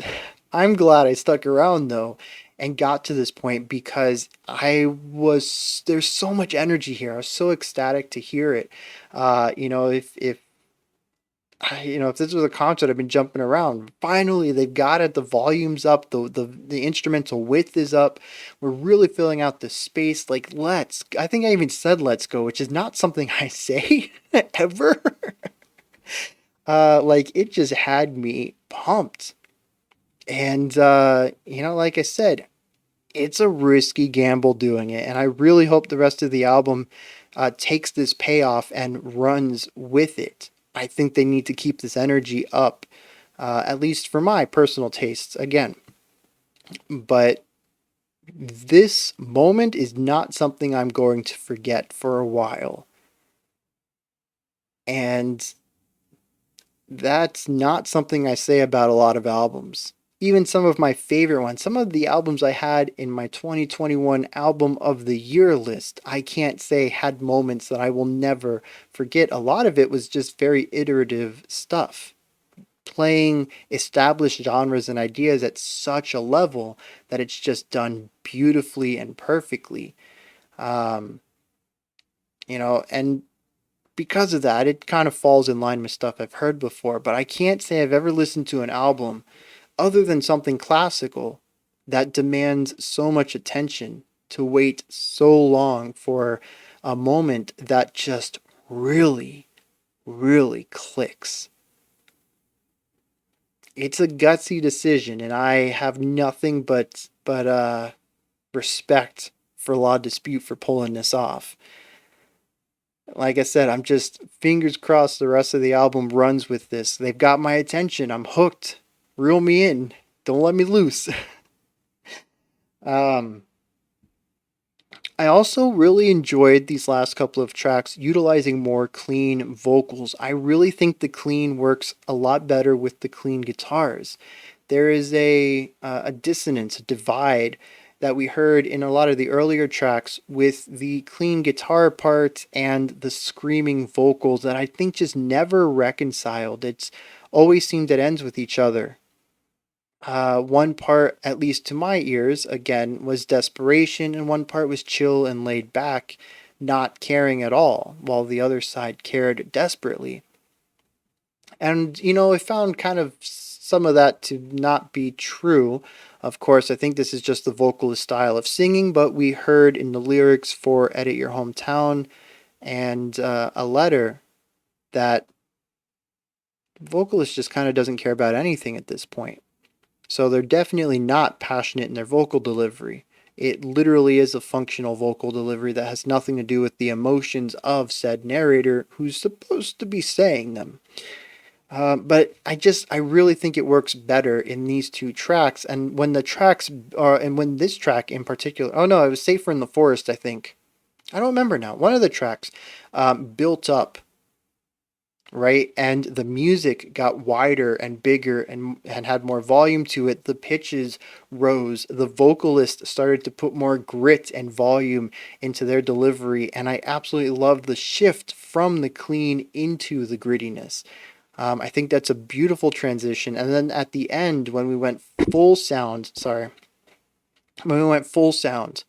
on the vocals, on the drums, on the guitar, everything was wide. The vocals came out, just really, really worked. That is the way that I think this band is supposed to sound all the time.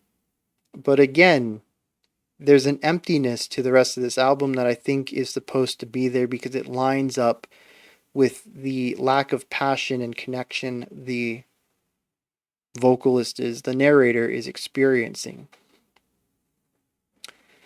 What else did I write?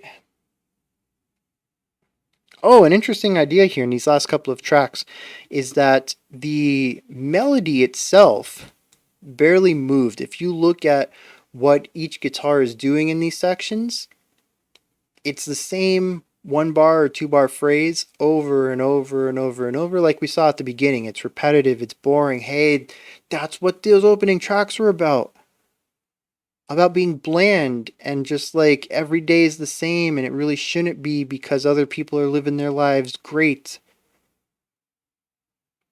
I think there's a lot more thematic cohesion here than I've given them credit for. I might be coming around on this album.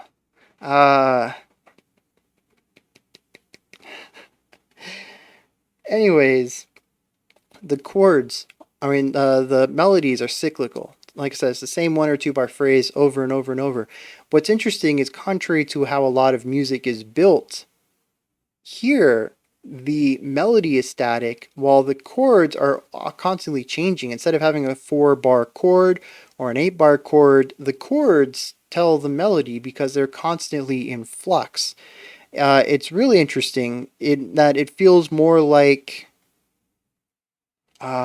some really evocative, like Baroque style uh, classical music, in that I really wasn't focused on chordal repetition too much, but that the chords, the progression was supposed to go in a way that was emotionally evocative.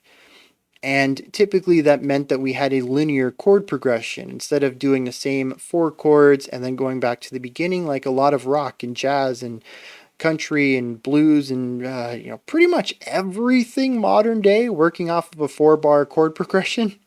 A lot of the classical stuff in the Baroque period was looking at a constantly changing one, where it evolved with the song along with the melody and the atmosphere and all the backup ideas, the ornamental concepts.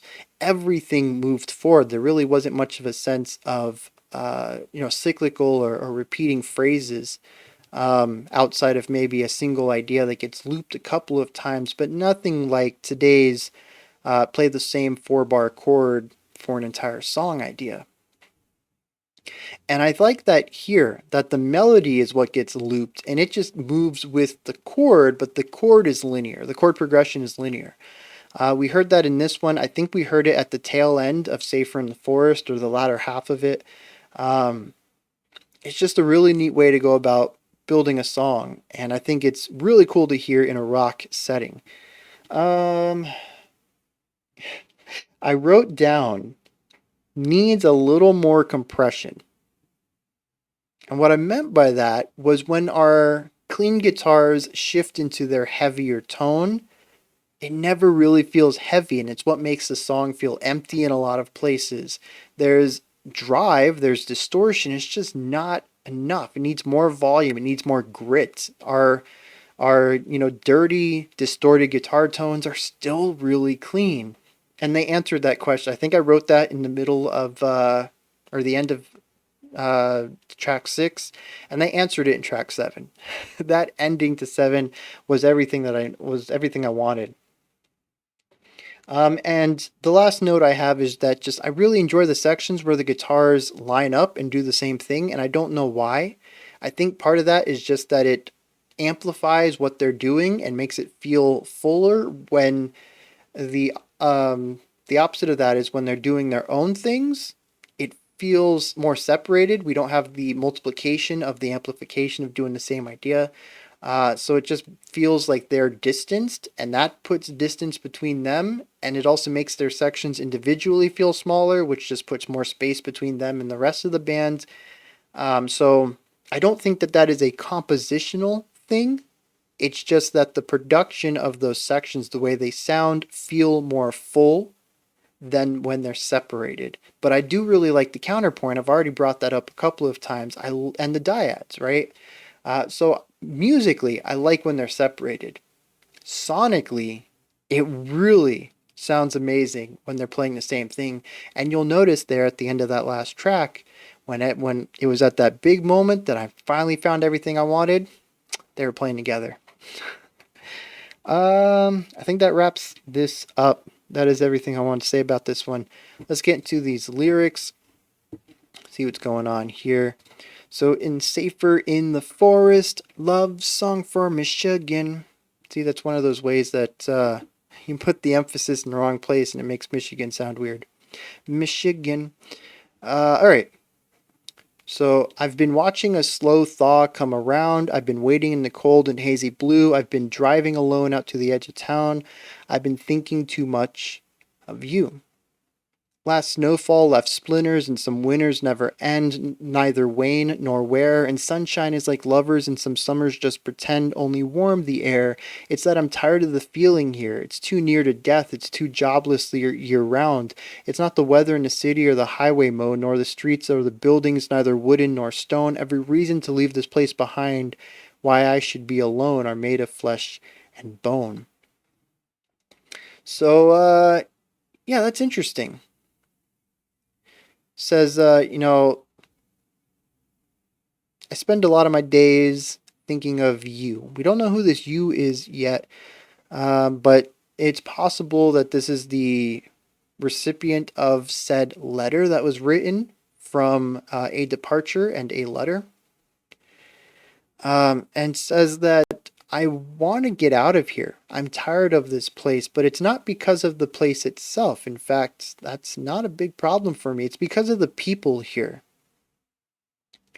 It's because this place is too near to death. It's because we're jobless year round, right? People make those problems.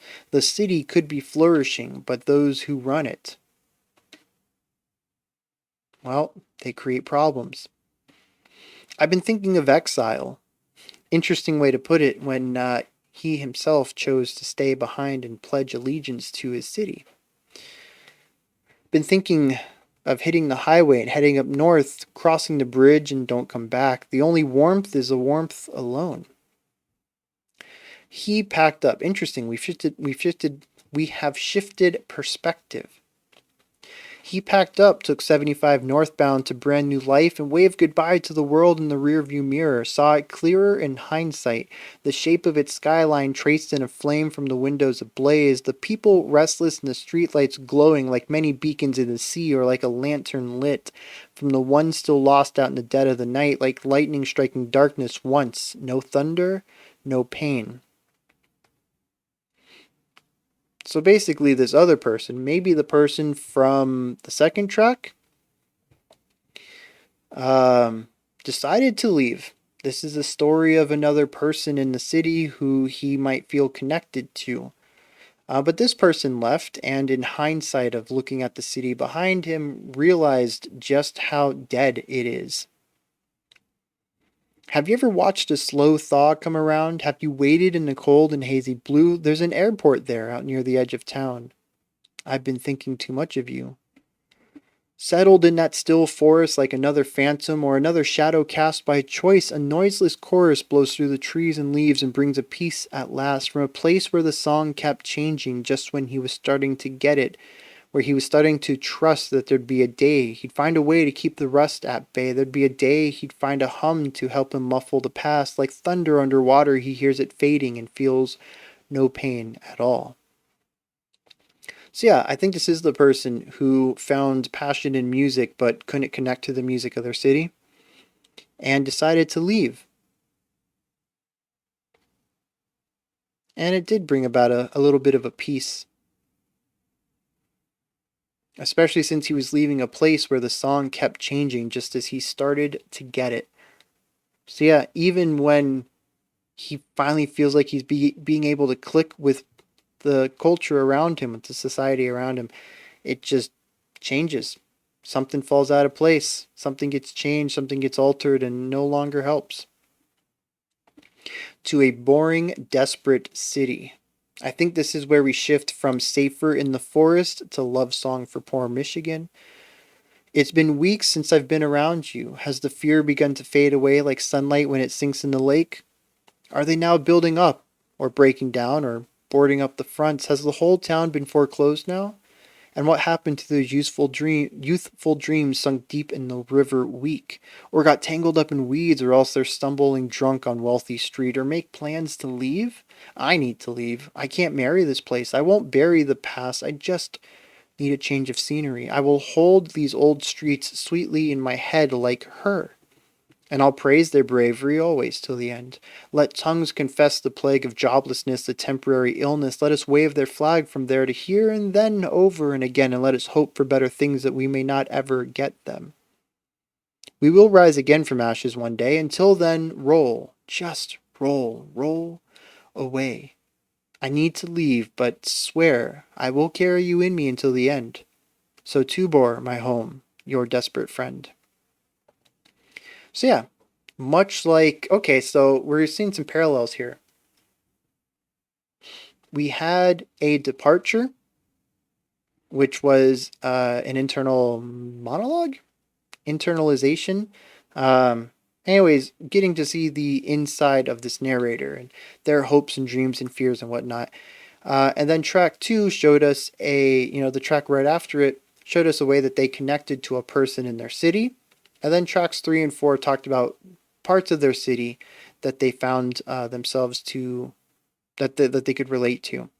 We go back to part 5, introspective. Track 6, we're looking at somebody he connects to. In fact, it's the same person from track 2. And now we're also looking at leaving the city just like that person did. Interesting. Next track is The Most Beautiful Bitter Fruit. Man, these songs are so lyrically dense. After sundown, before sleeping, I am the worst of me. I am a mess of these old themes. Oh, I talked about, that they were leaving, right? But it's really interesting that it says that I'm going to keep a lot of this close to me, near, dear, the streets, right? And, I think it speaks again to the fact that they don't hate the town, they hate the people that run it. Um, that it could be a prosperous town and that they still have a lot of strong feelings towards the city itself. And it's also interesting that says, if I come back, is everything going to be boarded up? What's the joblessness situation going to look like? What are the hopes and dreams of the kids who stay? The future me's, people who are going to end up in the same situation I did. What are they going to look like if you continue to board these places up? It says, I hope it looks better. I hope one day that I can come back and be a part of the city again when it's better, but that ain't me right now. All right, so after sundown, before sleeping, I'm the worst of me. I'm a mess of these old themes. And the murmur of half dreams whisper seductively in stage scenes. It's fear fiction, these visions caught somewhere between delusion and prophecy. What I haven't done, what I've wanted to, and what I fear you have becomes reality here. So yeah, interesting. Caught between delusion and prophecy, things that he wants to do. Interesting. It's not saying that these are things that will come to pass. They could be delusional, but these are my hopes and dreams.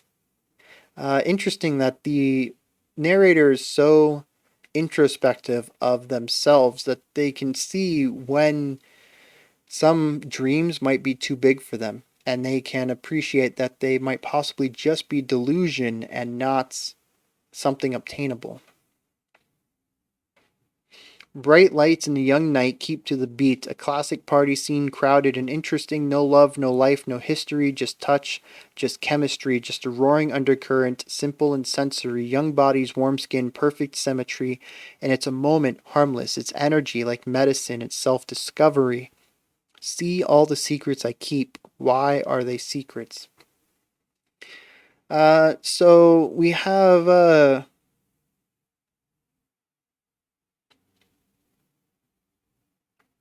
somebody arriving, well, we have the narrator arriving at a party, and it's interesting because the narrator to me seems a bit older. I don't know if I'm injecting myself into this story or if,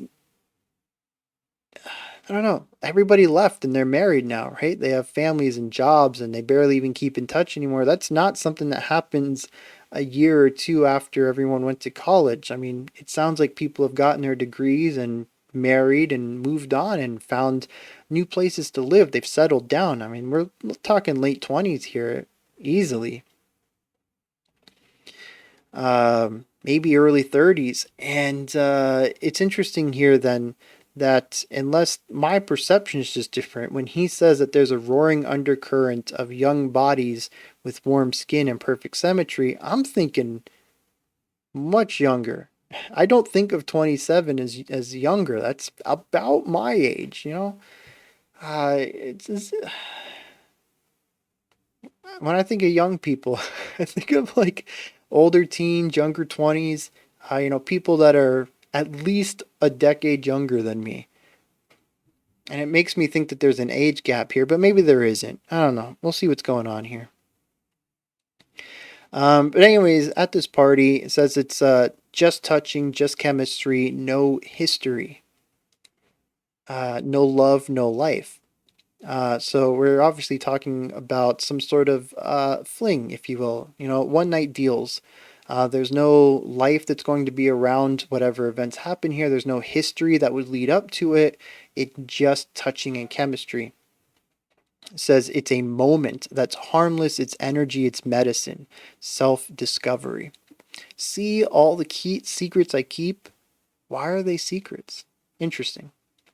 It's only temporary, that fleeting feeling of warmth, just a flash before the line gets blurry between a longing for more than what the body wants now, and what the body wants now more than anything. Was it integrity that kept my hands to myself, or just the thought of getting too far ahead of you?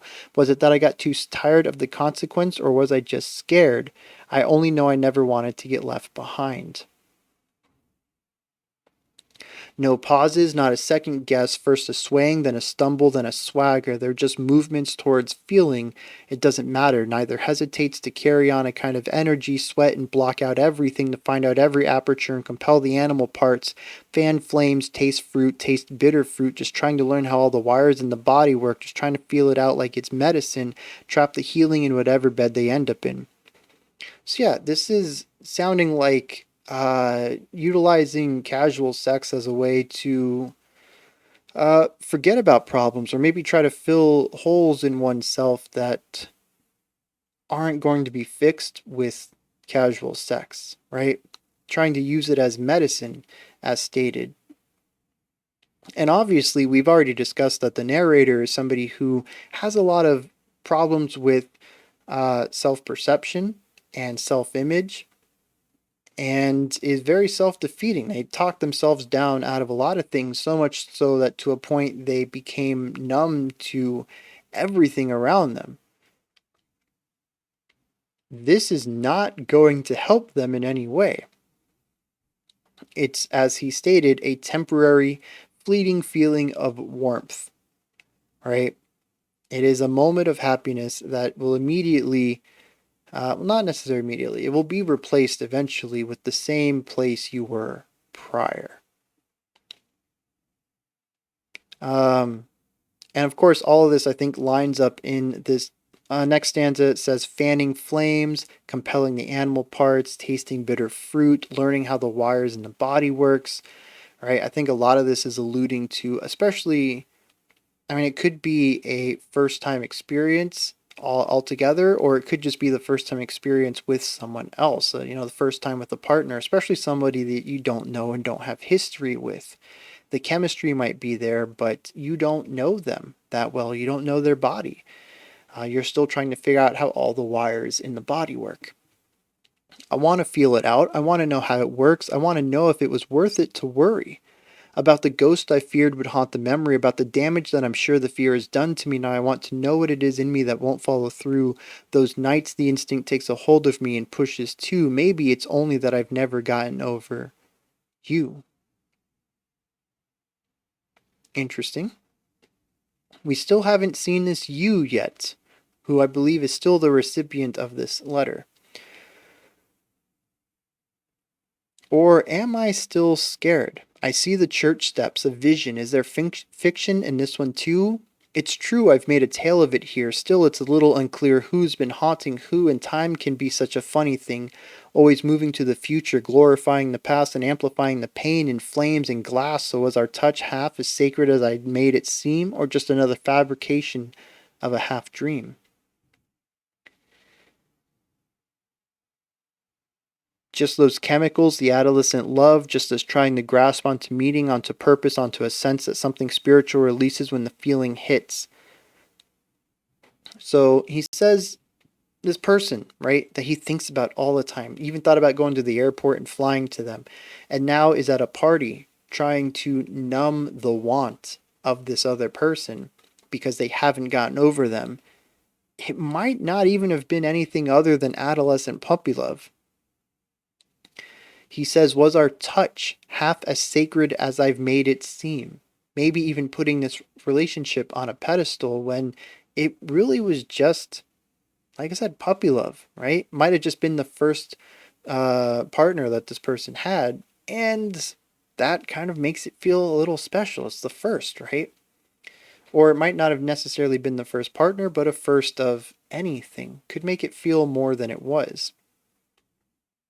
And he finds a lot of pain in that, especially when his mind goes back to thinking about this other person and what they meant to him and how they're not around anymore.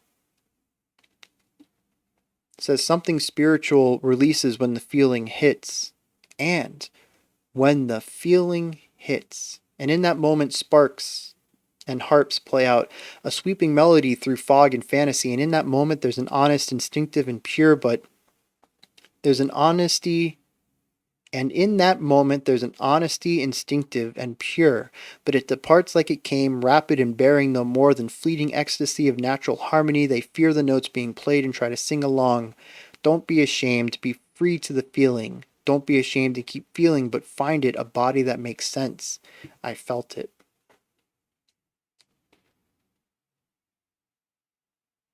So I think at this point, it's almost like during this sexual encounter, in the middle of it, his brain went back to this other person that he's been missing, but then the feeling hits, and we're back to in this moment with sparks and a sweeping melody. But that instinct departs just as rapid as it came on. The fleeting ecstasy of natural harmony says, don't be ashamed of it. Find it. Find a body that makes sense, right? Find somebody who clicks with you. I think that's what I'm getting here. It definitely seems to be a song about trying to find who you are and maybe what you want out of life, and maybe even just a partner who jives with you, just works, right? They get you. I think that's what's going on here. All right.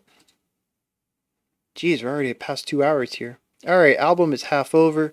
Let's move on into a poem, which I think we are going to probably talk about after it comes on. And then we'll do the next. Oh, we got some longer tracks ahead of us. Got a 7-minuter. All right, we'll see how it rolls. Maybe I won't have anything to say after a poem. Let's just dig into this and see what's going on.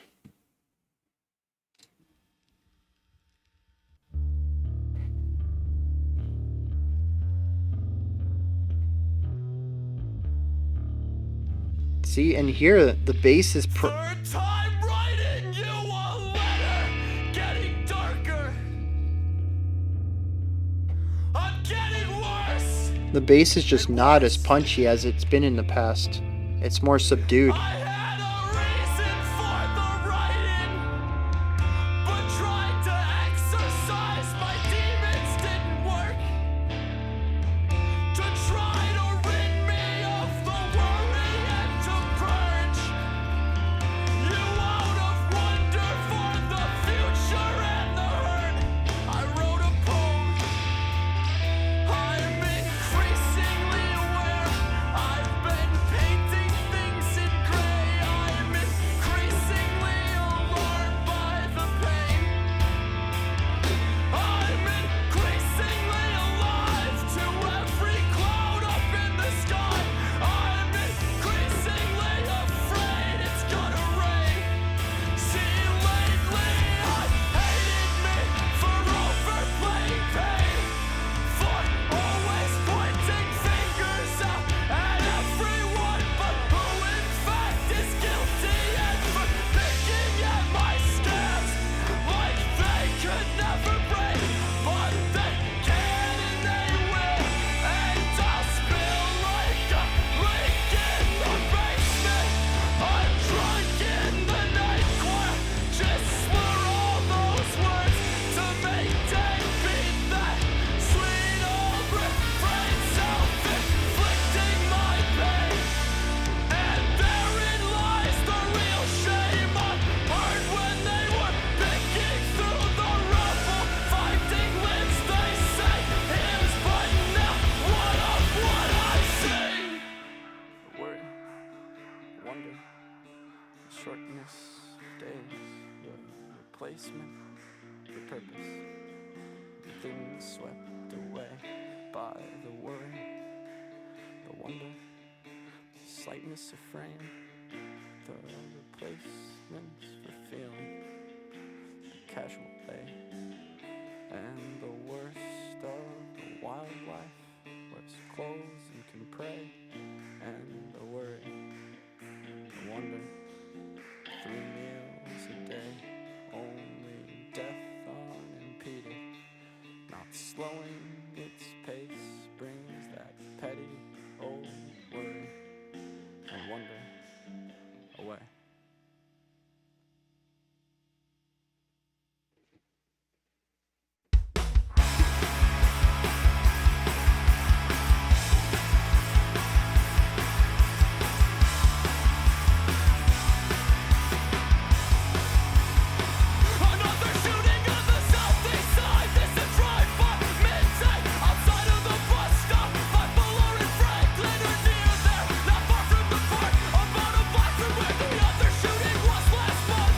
Yeah, I love those snare rolls. Just the rhythmic change up there.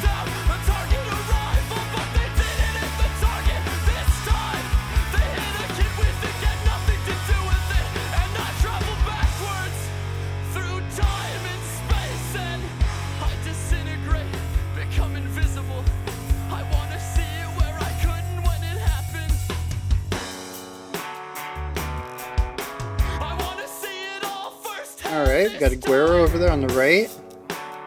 Neat instrument to add to this.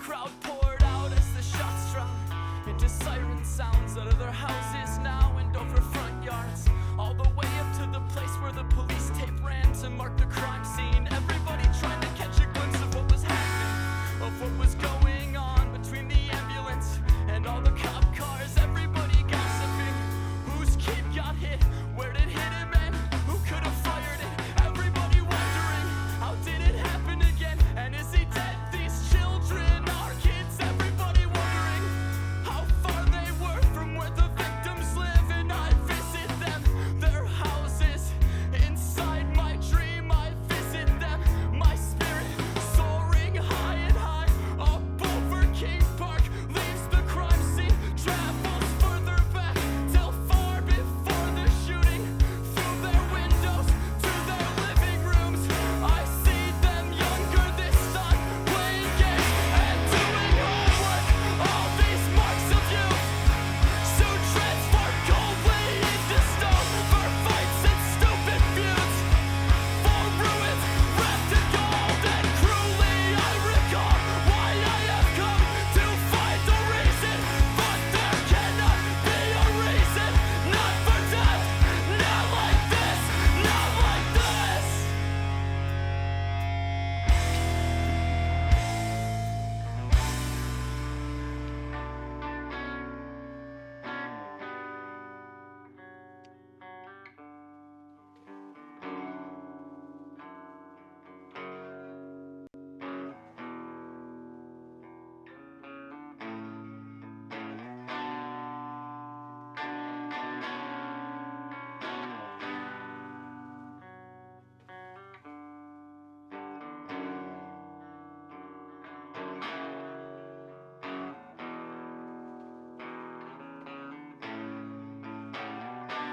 Days later, they made funeral plans.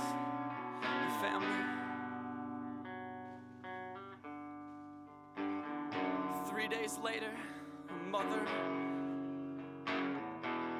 had to bury her son.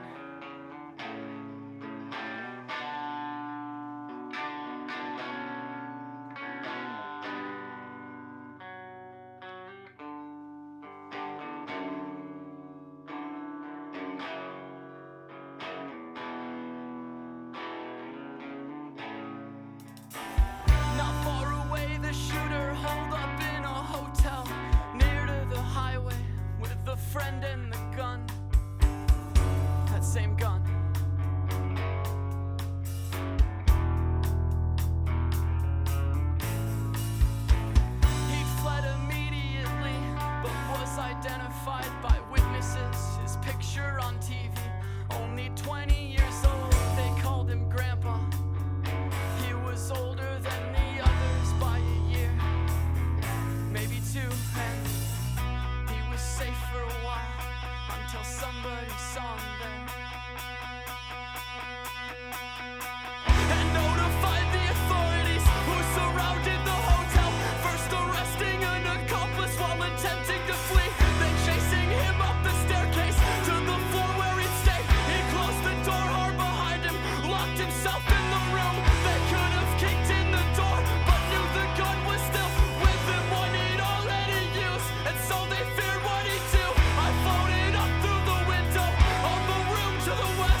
That took a turn.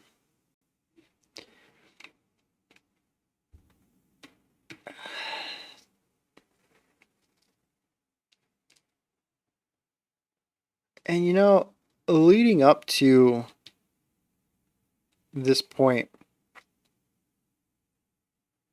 I was thinking about, the lyrics.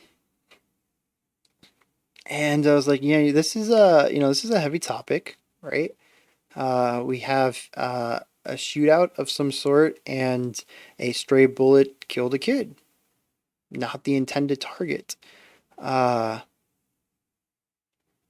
and the murderer is holed up in a hotel, and I'm like, this is a heavy song, right? The narrator talks about wishing that he could be there and be around the family and see the incident when it happens, so maybe he can try to change things and all sorts of things.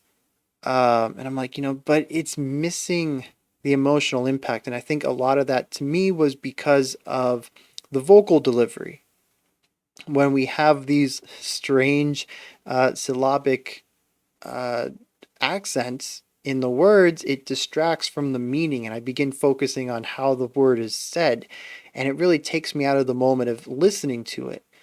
There's also that moment in the middle where everything quieted down and he started speaking normally, and it kind of felt more like a newscast, listening to a news anchor describe the events of the incident.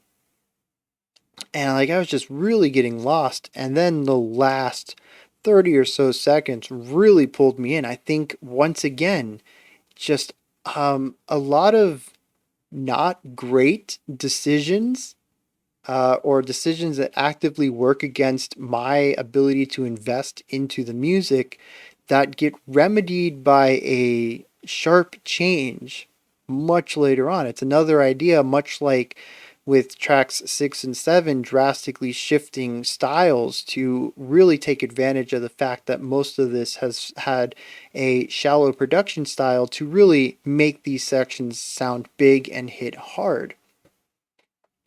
Although, actually, going back and listening to, or thinking about the lyrics for track 6 and 7, "Safer in the Forest," "Love Song for Poor Michigan," "Beautiful Bitter Fruit," I don't really think that the lyrics have much of a payoff. In fact, musically, we've been on this journey and we finally hit a big peak, right? If we're talking about a film or a book, some sort of story, we have our little peaks and valleys, but then you hit your big moment, right? And that's supposed to be like everything's coming together. This is when, the action hero's getting into the first big action scene, right? And everything's been leading up to it, and there's so much at stake here. And of course, they're going to fail. They're going to they might survive, but they're going to lose the briefcase or whatever, right? They're going to have another peak that's going to be, the final moment of the film before they win completely. But, we've hit that first peak. Everything's supposed to come together to help this. And I don't feel like a dance party of the dude that's not the narrator, which I think is, I got to go back and check this out real quick. Actually, no, it is the narrator at the party. Yeah, so the narrator finally leaves home and goes and has some meaningless sex. Like, that's the first big moment of the album. When I think about it that way, I'm like, the music told this phenomenal story that really made that section pay off. And once again, I'm frustrated with it. Something phenomenal happens and some other element tears it away. Why does it happen so often? But anyways, we get that here again, where a lot of the lead up in or a lot of the moments in King Park, I feel I just have a hard time connecting with something in it that is typically the vocal delivery of some way, whether it's the clean or the way that words are enunciated. It just pulls me out of the moment and forces me to engage with the words as words instead of as a piece of art that has emotional weight to it. And then it feels like it's by chance even that in the final moments everything comes together into a very evocative moment that is just extremely powerful. And, thinking about it that way, it kind of makes me feel like that big moment in track 7 is also just a lucky landing. Maybe they weren't necessarily thinking, we've had a sparse production this whole time. Let's really nail this and hit this peak of the album, because the vocals are just not there with them. Musically, we have hit a peak. Lyrically, it feels like we're in one of the duller sections. I think it's there is this moment of clarity in that part lyrically, but it's just, there's been a lot of introspective sections. It's not like he magically landed on a new idea. It's sort of just a reinterpretation of something we've already known about this character since track 3 or 4, because they've already told us a lot about themselves. They're very introspective. If they are self-defeating, they understand what they do and how they do it.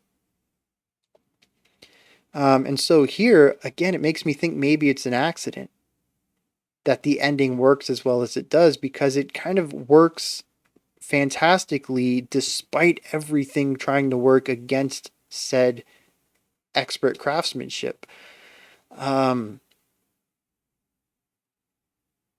And there's just so many aspects of this track that also I feel just meander.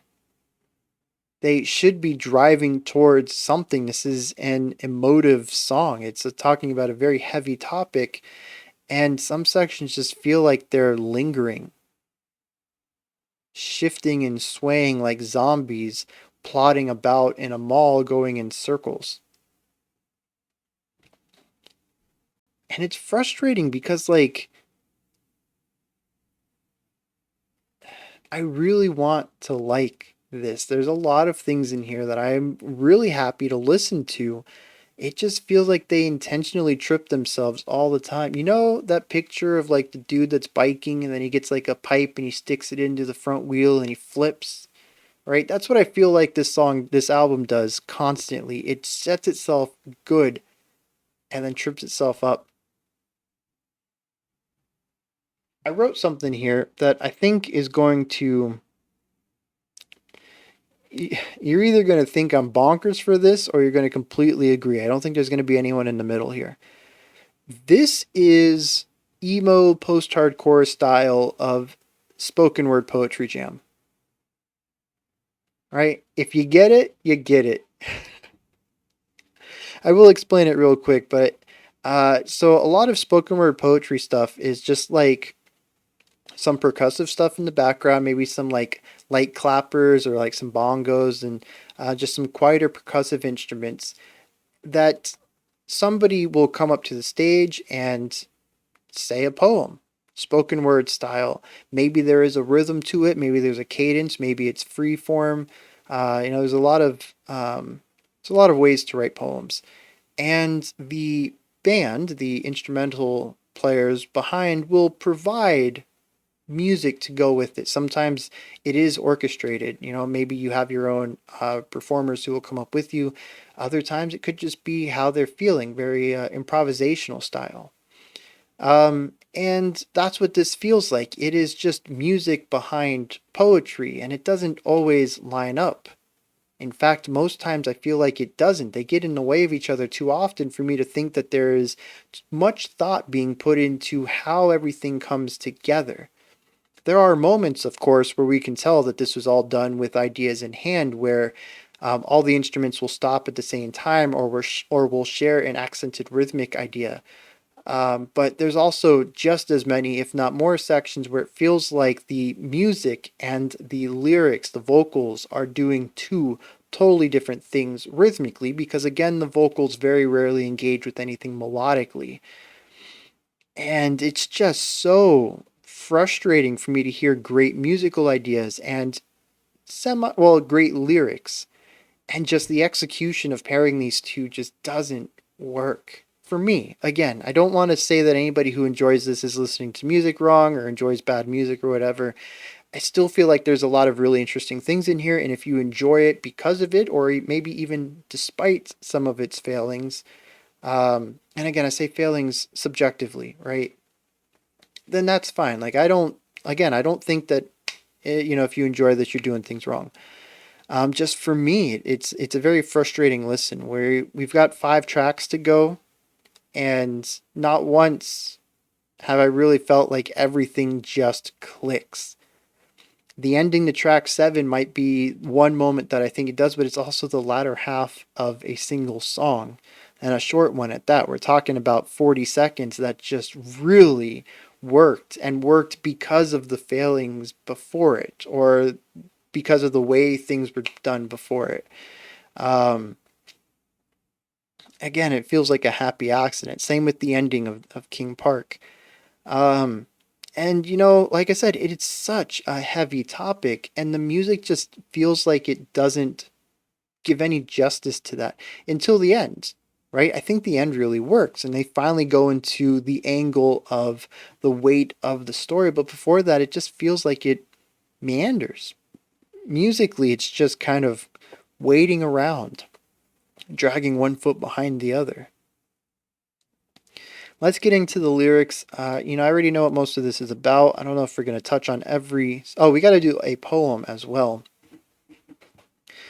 Third time writing you a letter, getting darker. Okay, so this is interesting. This is tying into the idea of an introspective song on every title that starts with a something. So I wonder if a broken jar, that's the next one, if that's going to be another one of these.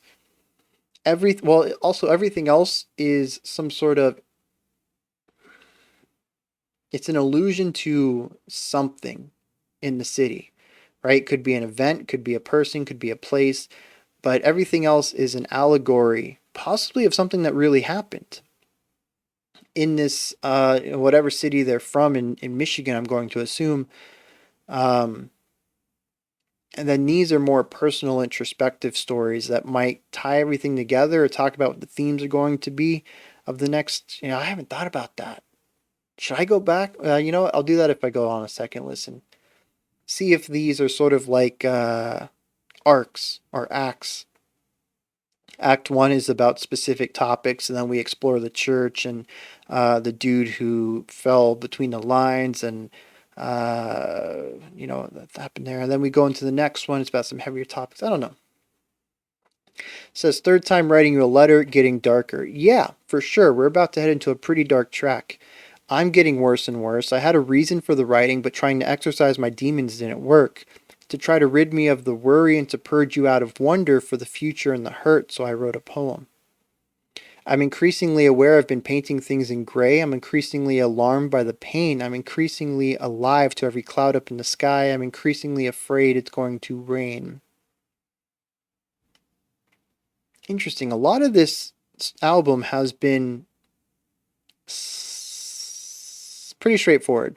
I was going to say slightly metaphorical, but the metaphors are pretty much explained straight on. Talks about a church and then says, maybe I'm the church. Like, yeah, bit on the nose there, right? And I think that works for sure.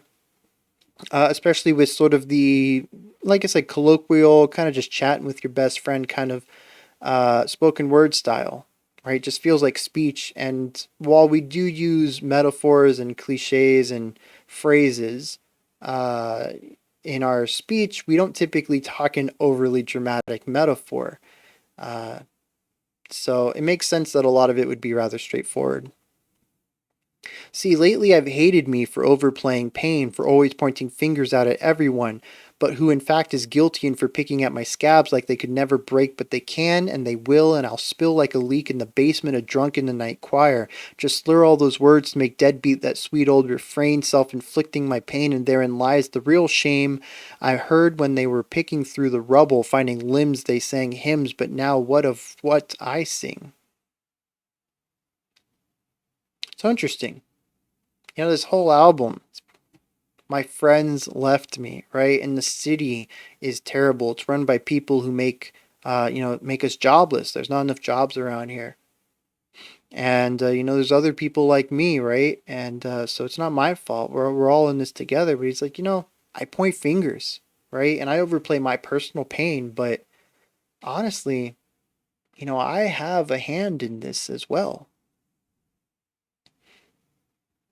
The worry, the wonder, the shortness of days, the replacement for purpose, the things swept away. By the worry, the wonder, the slightness of frame, the replacements of feeling, the casual lay, and the worst of the wildlife wears clothes and can pray, and the worry, the wonder for 3 meals a day, only death unimpeded, not slowing its pace, brings that petty old worry and wonder away. So yeah, it basically says that there's so much in this life to worry about. Days feel short, right? And we try to replace that with temporary feelings. But it doesn't get any of that away. We worry if we're actually going to get 3 meals to eat today, right? The only thing that gets rid of this worry is death, unimpeded. It says life is just filled with this sort of pain, this worrying of what might happen next. All right. So, with death on our noggin going into King Park, another shooting on the southeast side. This a drive-by midday outside of the bus stop by Fuller and Franklin or near there, not far from the park, about a block from where the other shooting was last month, or was it last week? Man, that hits home right there. This was 2011. Shots were fired from an SUV heading northbound east town, a target arrival, but they didn't hit the target this time. They hit a kid we think had nothing to do with it. And I travel backwards through time and space and I disintegrate, become invisible. I want to see it where I couldn't when it happened. I want to see it all firsthand. I want to know what it felt like. So I float behind police lines, reconstruct the scene in fragments of memories. I want to know what his mother looked like up close. I want to see her leaning over his body. So I float there, transcend time. I want to capture it accurately. I want to know what the color of the blood was spilling out from the tarp onto the concrete. I want to write it all down so I can always remember. If you could see it up close, how could you ever forget how senseless death, how precious life? I want to be there when the bullet hit. So I was actually wondering what his fascination was with watching this kid get shot. But I think he sums it up right there. I think it's still a bit of a morbid take, but he says, if I could see it, if I could see this person lose their life, especially at such a young age, I could see how senseless death was, how precious life is.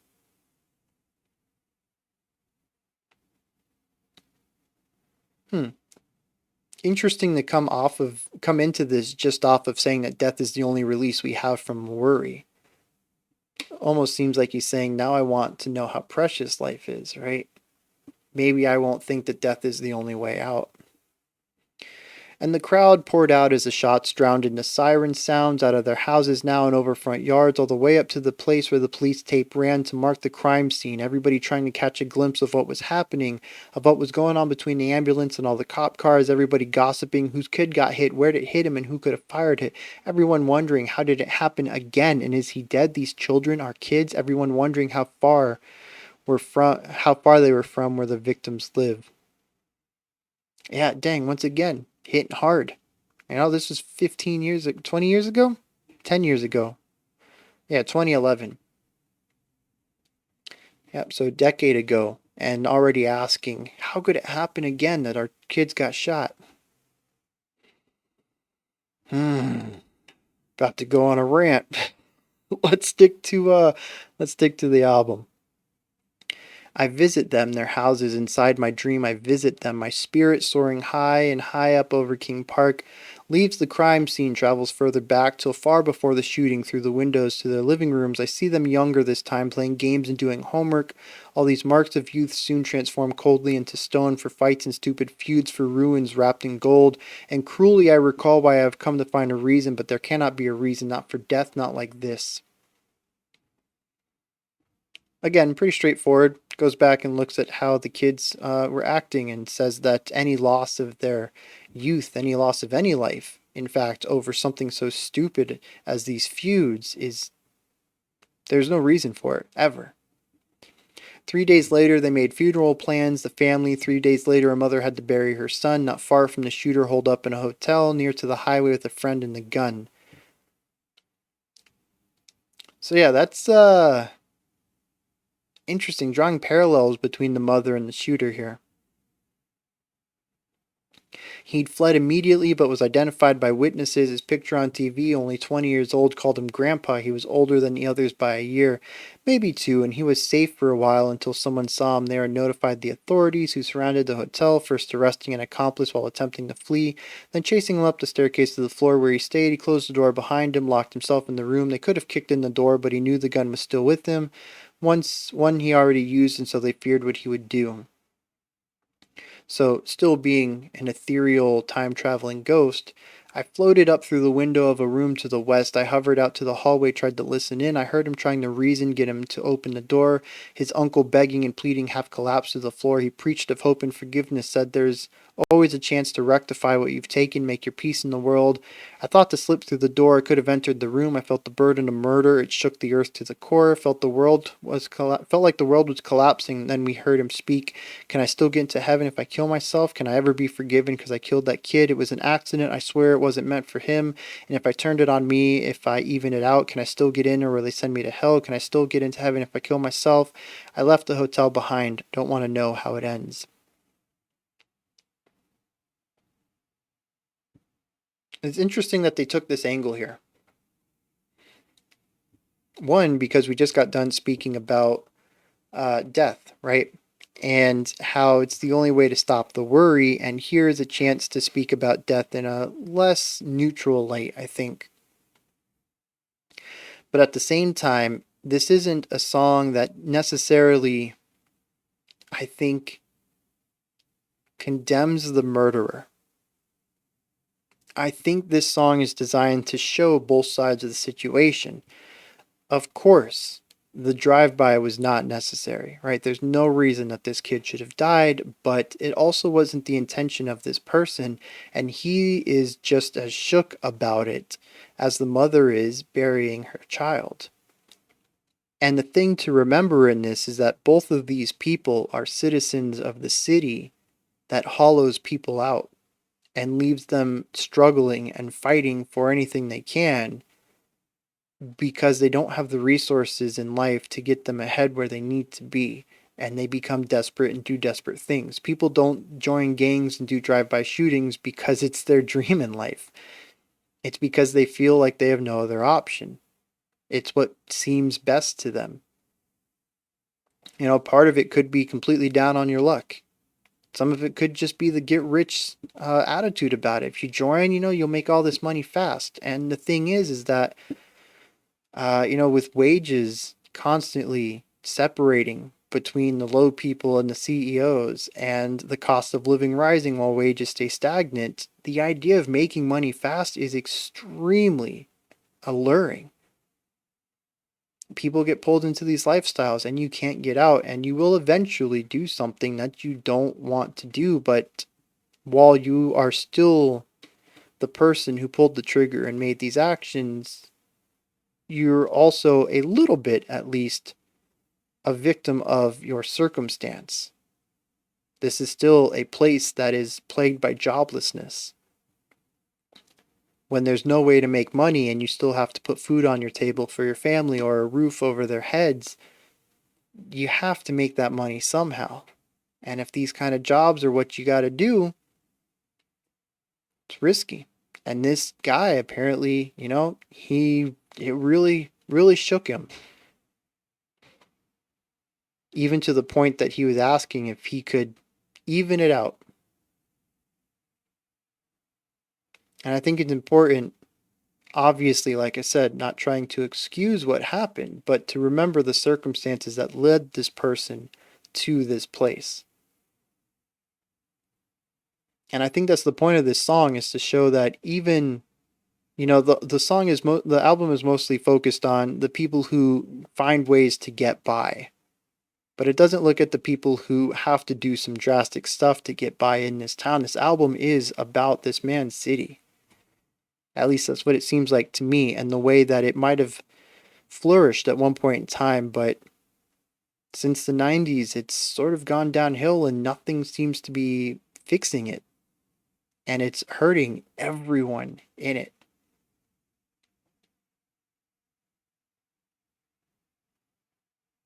So, yeah, definitely a heavy song, but I think definitely one that's supposed to shine light on the town again.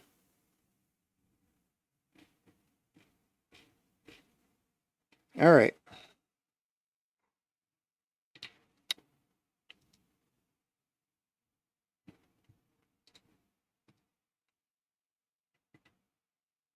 Let's get going. There we go. All right, next up, we got Edward Benz, 27 times. Probably going to run this into I See Everything, take a break, check out A Broken Jar, which should be a introspective track, finish out with 13 and 14, and call it a video. All right, Edward Benz, 27 times. Let's go.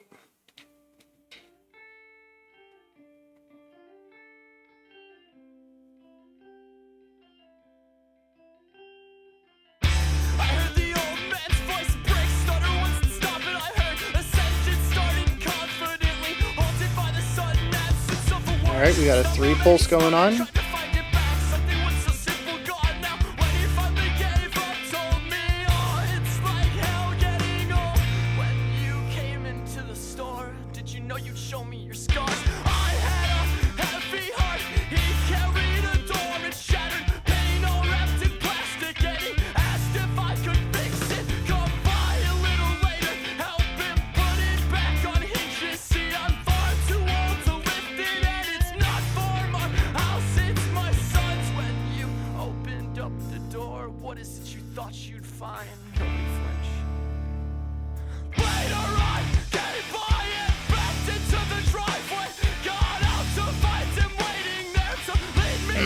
Yeah.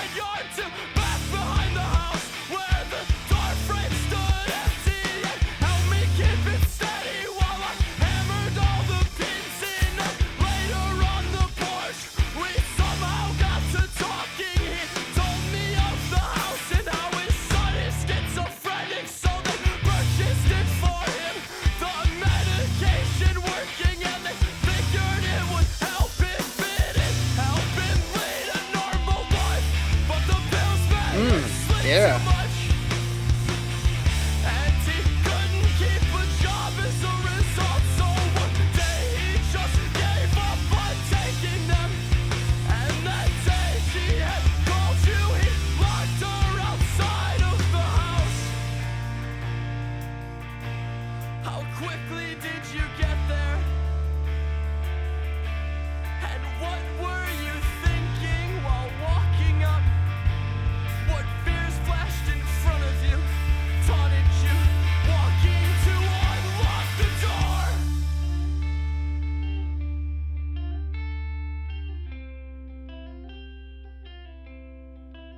There are some times when I really wish we would have some melodic singing.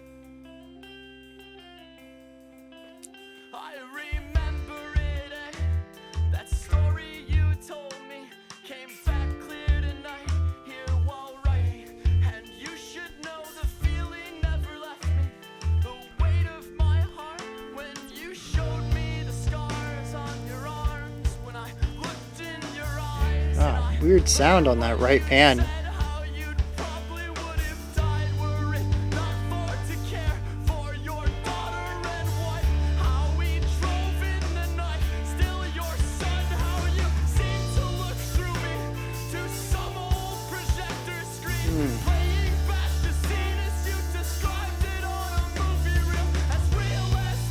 Yeah, really digging that counterpoint in the guitars.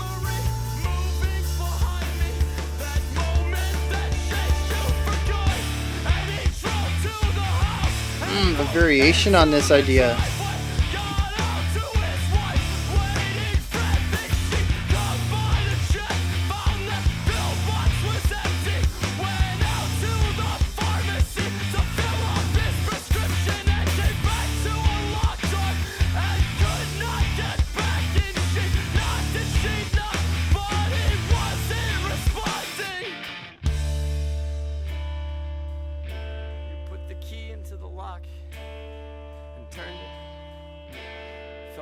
Slide away, slowly open, went into the hall.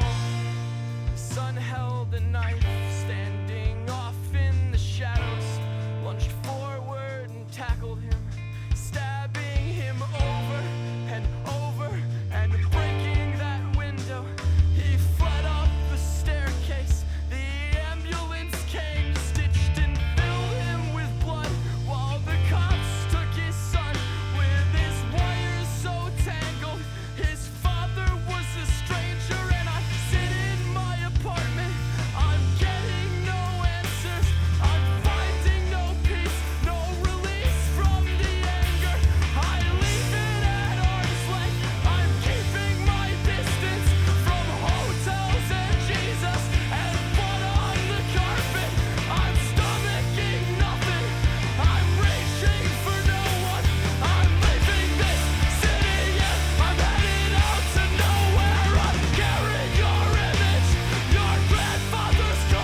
Those moments work so well.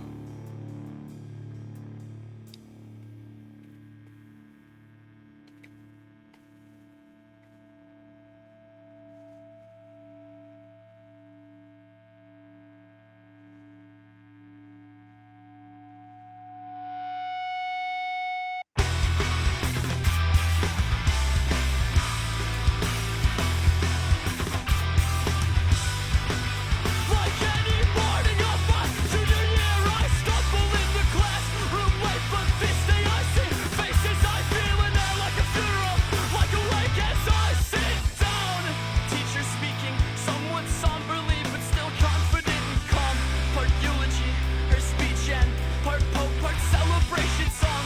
Her warmth and smile, she passes photocopies out to us of entries from a journal kept so long ago. She starts to read, and suddenly it's 1980, March 5. The cancer is furious, but our son is resilient.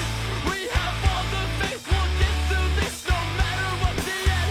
Treatments are violent, but he keeps on smiling. It's amazing finding joy in the little things. April 12th, Andrew's appetite's improved, and we thank God every day. But still it's hard sometimes to see him in that scarecrow frame. July 9, there's a suffering when I look in his eyes. He's been through so much, we've all been through so much, but what incredible resolve. Our little boy shows only 7, standing face to face with death. He said it's easy to find people who have suffered worse than him, like Jesus suffered worse than anyone. He told me last night when God abandoned him. And September 20, we've been playing in the yard lately, and spirits are high. Really digging this section musically. October 14th, Counterpoint, we got a lead guitar line. November 30, at the hospital again. It feels like home when we're here. December 80's getting worse. January 19, Very cool. we buried That quarter note hit came in on the right guitar while the left was still doing the lead. this child. Really neat way to introduce that idea. It's ugly. We must not let it scare us from God. Abundant grace has restored him a brand new body. There's also a lot more variety in the vocal rhythms in this track. Before the moment he left, he briefly rested from death. Suddenly opened his eyes, said, I see everything. I see everything. And I will never forget the peace and the comfort you displayed through pain. But I can only imagine the loss of a child to the torture of cancer. Help me. 'Cause I can only imagine how you recovered, kept your faith, and held the brightness of life inside the smile of a child you had to bear. And I will never forget him or your steadfast faith. No, I will never forget you. Now 6 or 7 years later, I'm devoid of all faith. I am empty of comfort and I am weary of waiting. Though I felt nowhere what you had, I see nothing at all. Though I felt nowhere what he did, my eyes are closed. Interesting.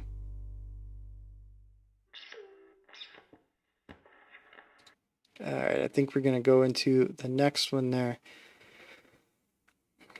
So, something I realized, talking about King Park and getting into the lyrics and talking about, some of the themes that they're exploring there, it really makes me come around to the lyrics. And I really think that a lot of these lyrics are really well done that work in a way that the naturalistic tone of it all really works at amplifying the message itself. And then as soon as Edward Benz starts up, I'm like, oh yeah, it's the vocal delivery. I don't know what it is about it. It just does not work for me. However, I really enjoyed a lot of what was going on in both of these tracks. I think Edward Benz had a fantastic final section. The build up into it was really nice, and there was a really strong payoff in such a small a short time frame, right? I think it's one of the few times in this album that I can say that a payoff came through elongated elements of discomfort. Um, that in a smaller section that was only like 4 minutes, I think, of kind of floundering around before really hitting a strong moment. And maybe the idea of floundering around is just so key to this because a lot of these stories are about people just trying to get through life however they can, sometimes even dulling the pain that they have in whatever ways they can find just to make it to the next day. In a lot of ways, a lot of these people are just living day to day, whatever they can do to make it to the next one. And I'd say a lot of the people do kind of meander in this town. Nobody's really living, they're just surviving. They're finding a way to make sure they can wake up the next day and be fed and have a roof over their head and have some semblance of meaning. In fact, it almost seems like most of these don't have an idea of meaning. The people who stay, anyways. The people who leave, well, they're the mirror. They're the glass. The grass is always greener on the other side. That's their focal point. If I had left, I would have a family like them. I'd have a better life. I might not even contact anyone from here again.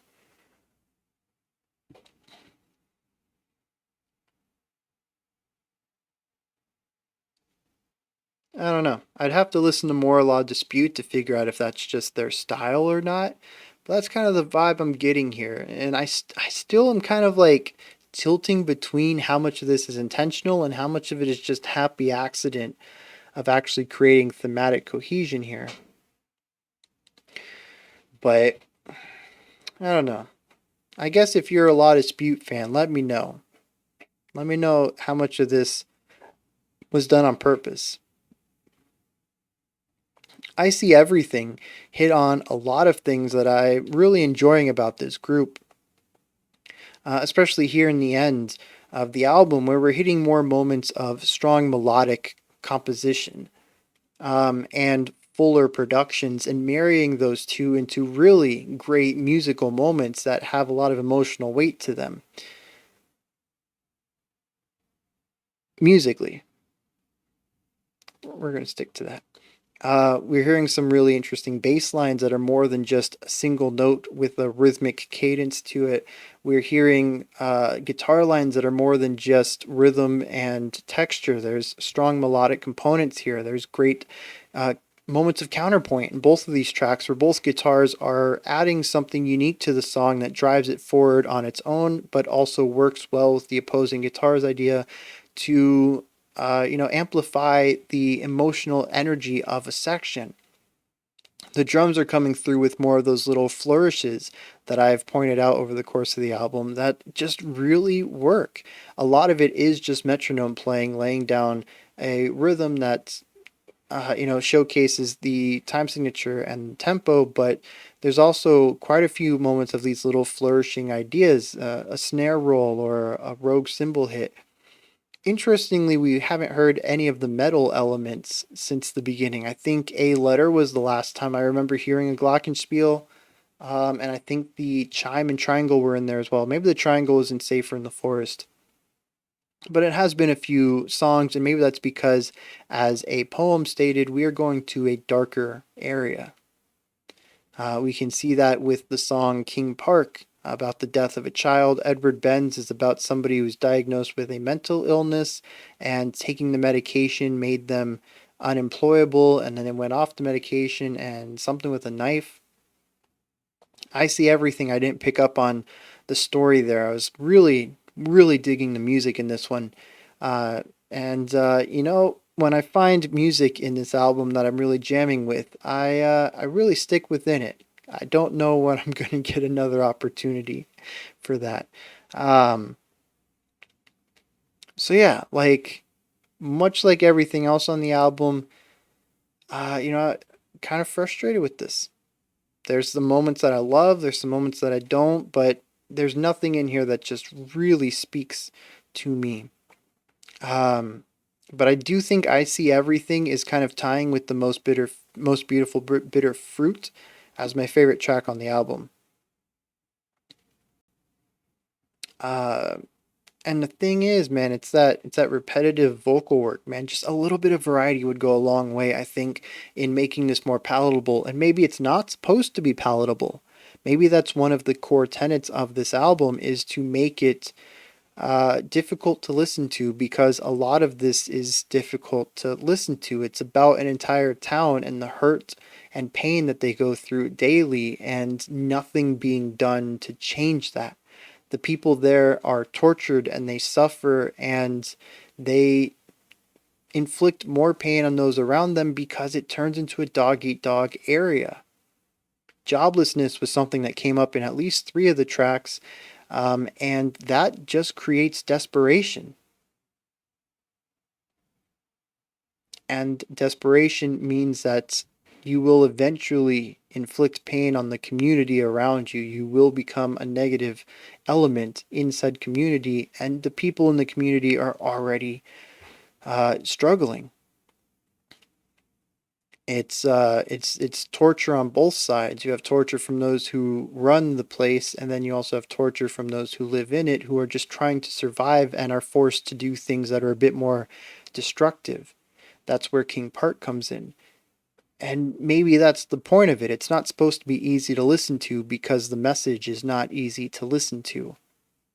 Maybe it's supposed to be frustrating because this town could get changed around, but instead, for decades, it continues to be a terrible place to live that most people's dream is only to escape from, that people feel shackled to. And as stated in Safer in the Forest, I think it was Love Song for Poor Michigan, the narrator doesn't hate the town. They hate the flesh and bones. They hate the people in it. Not necessarily the people like him, but I get the feeling the people who run it, who don't work on the joblessness situation, who don't work on the cracked concrete. They pay their taxes and see nothing supported in their society for it.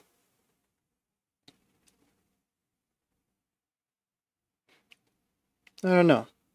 I might be coming around to this album, but on a purely artistic level, because there's still a lot of sonic qualities to it that I do not want to revisit on my own time.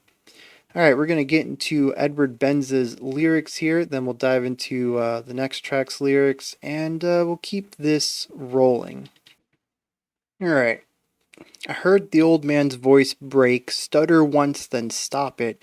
I heard a sentence started confidently, halted by the sudden absence of a word, stumbled, and he sputtered, trying to find it back. Something once so simple gone now, and he finally gave up, told me, it's like hell getting old.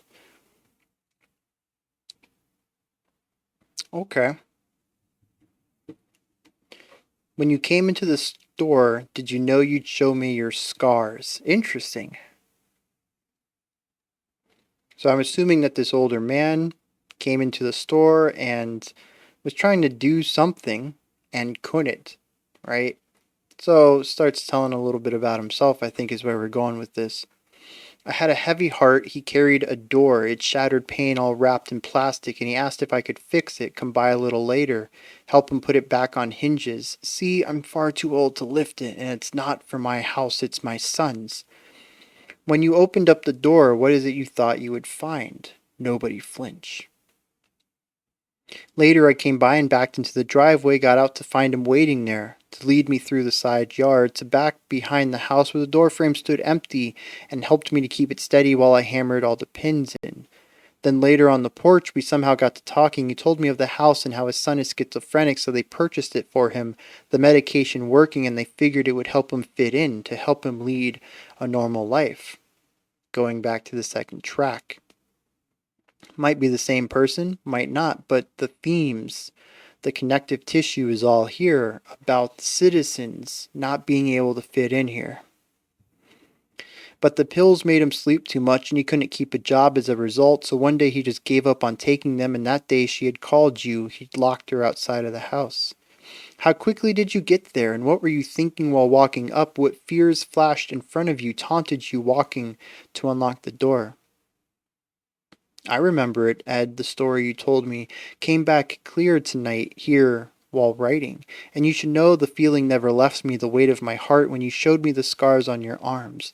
When I looked in your eyes and I heard what you said, how you probably would have died were it not for to care for your daughter and wife, how he drove in the knife, still your son. How you seemed to look through me to some older projector screen, playing back the scene as you described it on a movie reel, real as the moment when it happened, that memory moving behind me, that moment that changed you for good. And he drove to the house and pulled into the driveway, got out to find his wife waiting, frantic. She'd come by to check, found that pill box was empty, went out to the pharmacy to fill up his prescription, and came back to a locked door and could not get back in. She'd knocked and she knocked, but he wasn't responding. You put the key in the lock and turned it, felt the bolt slide away, slowly opened, went into the hall. His son held a knife. Standing off in the shadows, lunged forward and tackled him, stabbing him over and over and breaking that window. He fled up the staircase. The ambulance came, stitched and filled him with blood, while the cops took his son with his wires so tangled. His father was a stranger, and I sit in my apartment. I'm getting no answers. I'm finding no peace, no release from the anger. I leave it at arm's length. I'm keeping my distance from hotels and Jesus and blood on the carpet. I'm stomaching nothing. I'm reaching for no one. I'm leaving the city and I'm heading out to nowhere. I carry your image, your grandfather's coffin, and Ed, if you hear me, I think of you often. That's all I can offer. That's all I can know how to give. So yeah, once again, we seem to have what seems to be a real story, possibly. It's told as if it was just rattled off, right? Tell me the story of how that happened. That's what this feels like. It's very, again, colloquial, very familiar, a way of speaking. And this dude, his son, was schizophrenic, and he had medicine for that, but it didn't work to help him fit into society, right? It made him sleep, and he couldn't keep his job, so he just stopped taking them one day so he could function. But of course, schizophrenia is not something you mess with. It's a break from reality. And so one time he felt that his parents were strangers and locked his mom out of the house. And when his dad came by and opened the door, he stabbed him many times. And then the cops got him.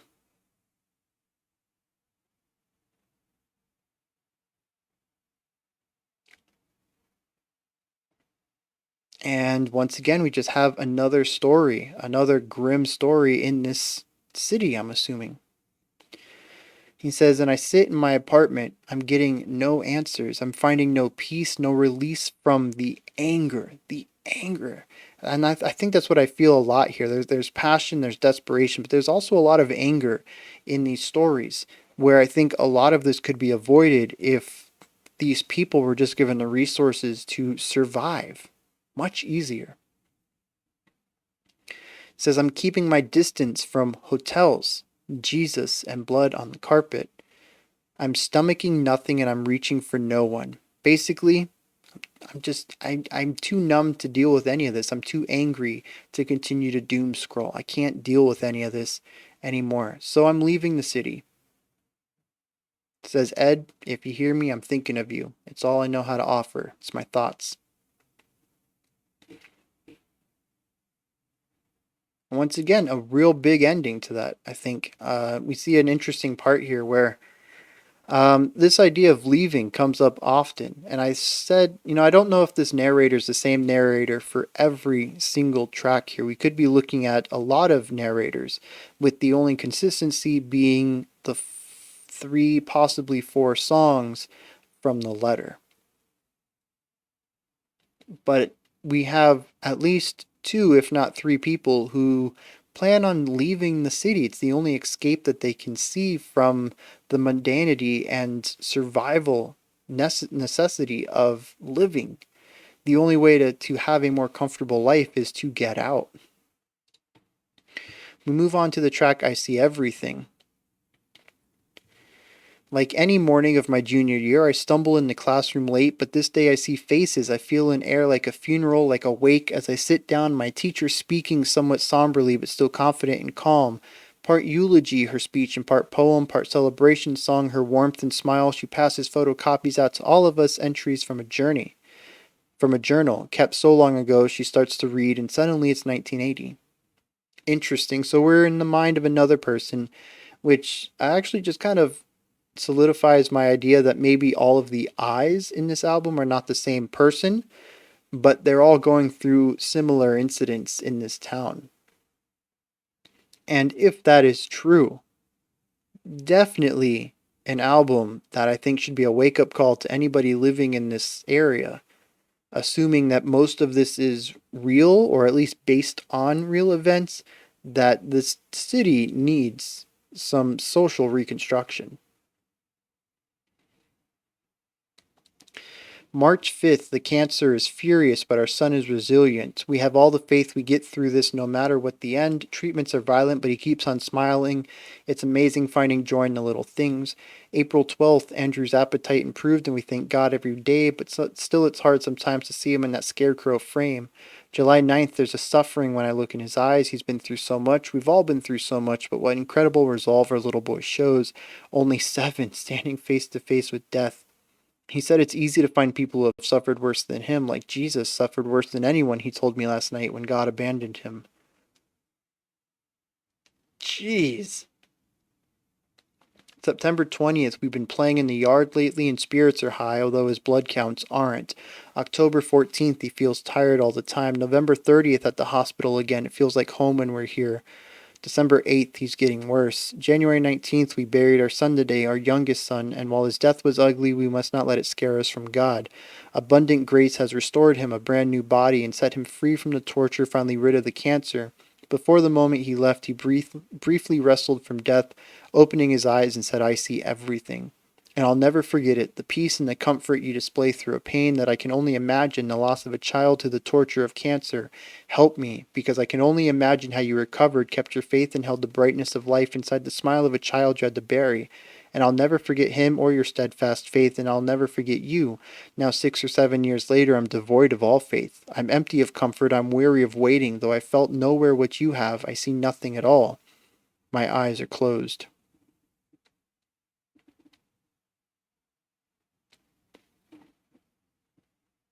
Dang, man. And the thing is, too, is I was talking about how great the music was for this track and how everything was just working for me musically and that it was the highlight of the album.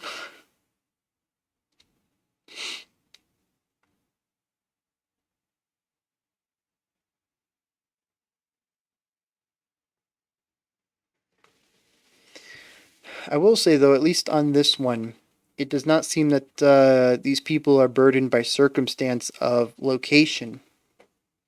Maybe they could have found uh, better medical care somewhere else, but this story sounds like it could happen just about anywhere.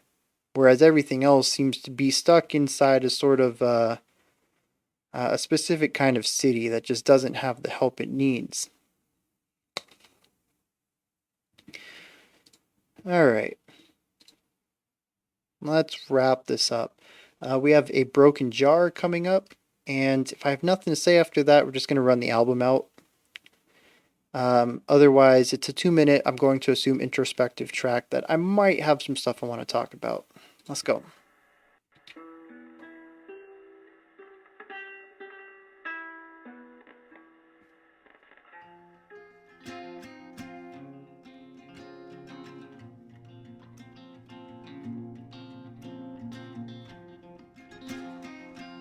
So we're in 3 again.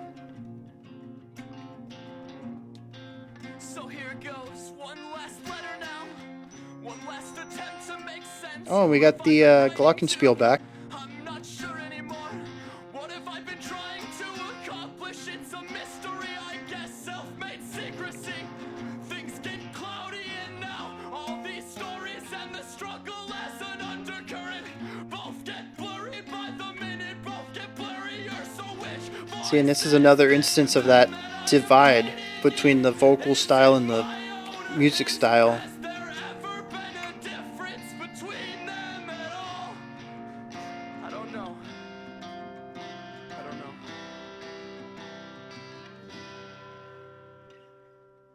One less desperate plea, one less verse to sing, one less laugh track to accompany the comedy.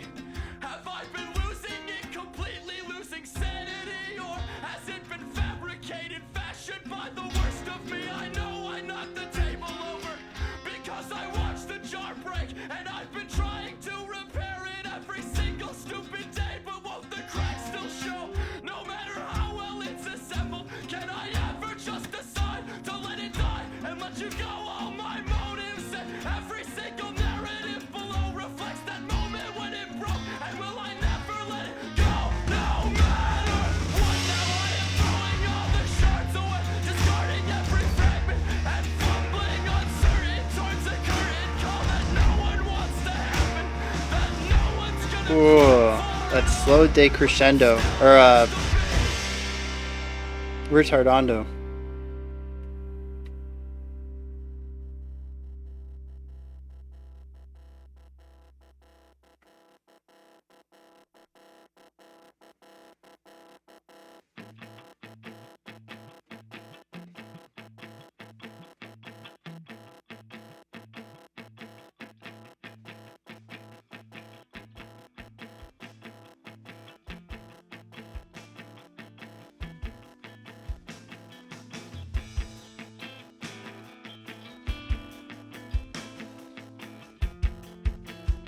Interesting polyrhythmic idea there. So now, tell me how your story goes. Have you ever suffered? If so, did you get better, or if you never quite recovered from it? Did you find your lover laying in your bedroom with another, and then did you let it hover over you and everything else well after the fact? Show me all your bruises. I know everybody wears them. They broadcast the pain. How you hurt, how you reacted. Did cancer take your child? Did your father have a heart attack? Have you had a moment force the whole heart to grow or retract? Or just shrink? Does the heart shrink? Tell me everything! Tell me everything you know! Were you told as a child how cruel the whole world can be? Did anybody ever tell you that? Tell me what your purpose is, who it was that put you here and why. Did anybody really put you here at all? And what of those necessities, like how to cope with tragedy and pain? Did anybody ever show you how? When it hits, will my heart burst or break or grow strong? Is there really only one way to know now? I'm not sure if I'm ready yet to find out the hard way how strong I am, what I'm made of. I'm not sure I am ready yet to walk through the fire. I'm not sure I can handle it. Do you think if the heart keeps on shrinking, one day there will be no heart at all? And how long does it take? Am I better off just bursting or breaking? 'Cause I don't see my heart getting strong. Tell your stories to me, show your bruises. Let's see what humanity is capable of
Oh, whiplash. Some days I swear I can hear you sing to me or whisper my name in the slightest way. It's like the warmest light now laid across my bedroom floor is somehow actually you and not just sunlight. I have the memory, climbed down the balcony. I put a flower on the back of its dress. It's probably best to forget it. Beautiful harmonic run there. I painted the shade of where the skin and the lip meet. Only a moment after breaking the kiss, and I blur out everything else. That's how I choose to remember it. Some nights are a lot like the days I lay awake too late. I watch the shadows cast and trace your shape. No silver slivers on the wall, then on the bed sheets. I hear your song in the trees. I finally fall into rest. Often later when I'm sleeping, you show up in my dreams, just doing simple things like buying groceries. And when I wake up, I can swear you must have just left me, like you got up to get breakfast or maybe just to get dressed. But the truth is, you were never there. You won't ever be. Sometimes I think I'm not either. So what do I do when every day still seems to start and end with you? And you won't ever know. You won't ever see how much your ghost instead has been defining me. I leave the memory up atop the balcony. I tear this flower from the back of the dress. It's best this time I bet to just forget and let go. Paint the shade of where the limb bleeds and blur it out. I blur out everything else, just blur out everything else and let go. Here we go, here we go. Everybody has to let go someday. Everybody has to let go. I wonder when I will. I wonder. But if I still hear you singing in every city I'm in, after I blur it all out, or every memory is, you never fade to the day. You should still walk with me then. Should I not just sing along? Should I not just sing along? I will sing sweetly, hope that the notes change, but I do not need it to happen. I'm not resigned to it. And if they never do, I'll sing your name in every line, just like I did throughout this, just like I've always done. In every gun, the empty church, in every tortured son, and almost giving up, and almost giving in. Until I die, I will sing your names in unison. Until I die, I will sing your names in unison. Until I die, until I.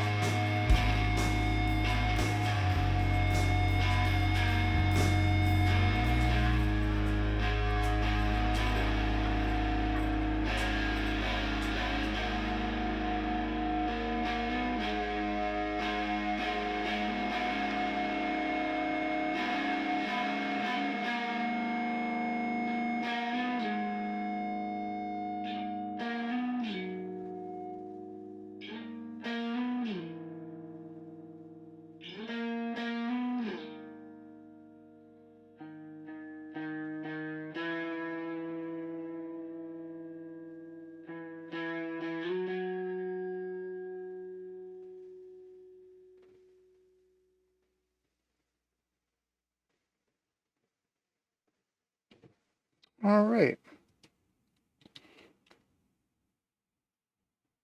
Again,